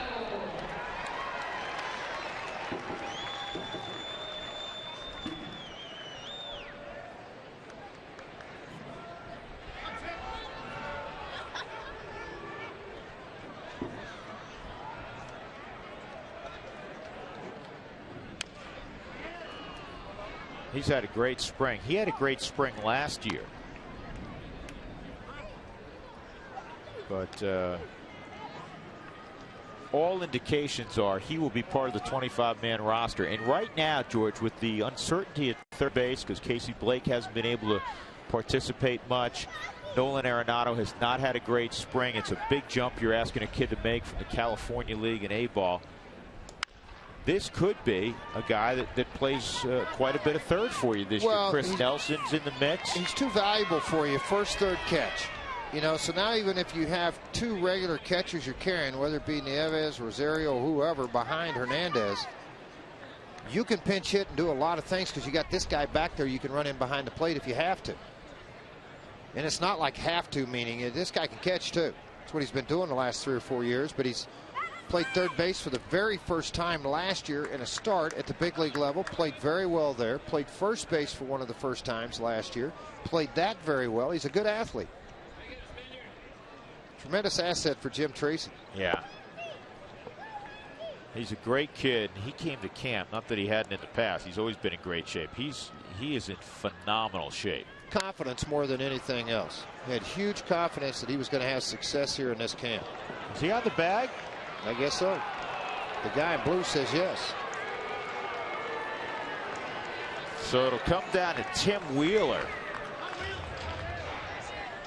to face Logan Balcom with the winning run at third base.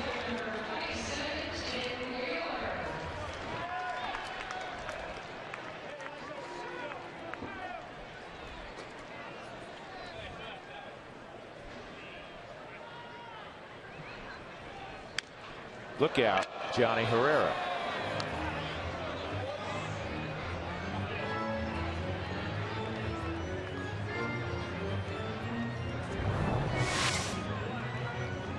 They're kind of hanging out over there going, whoa, wait a minute. And all the fans around him are all ducking too. Did he have a year in Tulsa last year? 33 home runs, a lot of opposite field power. Came to the fall league, struggled early, turned it up, and really played well at the end. Good-looking Rockies prospect, Tim Wheeler out of Sacramento State. On the 27th of this month, Tim Wheeler, Paulson, Frazier, Scahill, Gardner, trying to think of all the guys who are Arenado that played down here in the Fall League. They will all receive their AFL championship rings on the 27th. We're doing the ball game on Root Sports here. But it's another way for the Rockies to honor those 7 players in front of the crowd that day and present them with their AFL championship. The Arizona Diamondbacks will be here present also. They'll receive their rings also that day because the Rockies play the Diamondbacks. And it's a nice honor for those young men to walk out in front of this crowd and get those rings. This ball crushed, deep right center field. Can you save ball game? Tim Wheeler, a 2-run walk-off bomb. And the Rockies have defeated the Dodgers 8-6, and it is a happy, happy St. Paddy's Day. Well, you better believe it is. Comes up with the W here. Reinicke's going to get it, but that ball got out of here in a heartbeat to right field. It had that sound, partner. It has that sound, George, that few guys can produce. That's a big, strong kid, and he just leaned on one.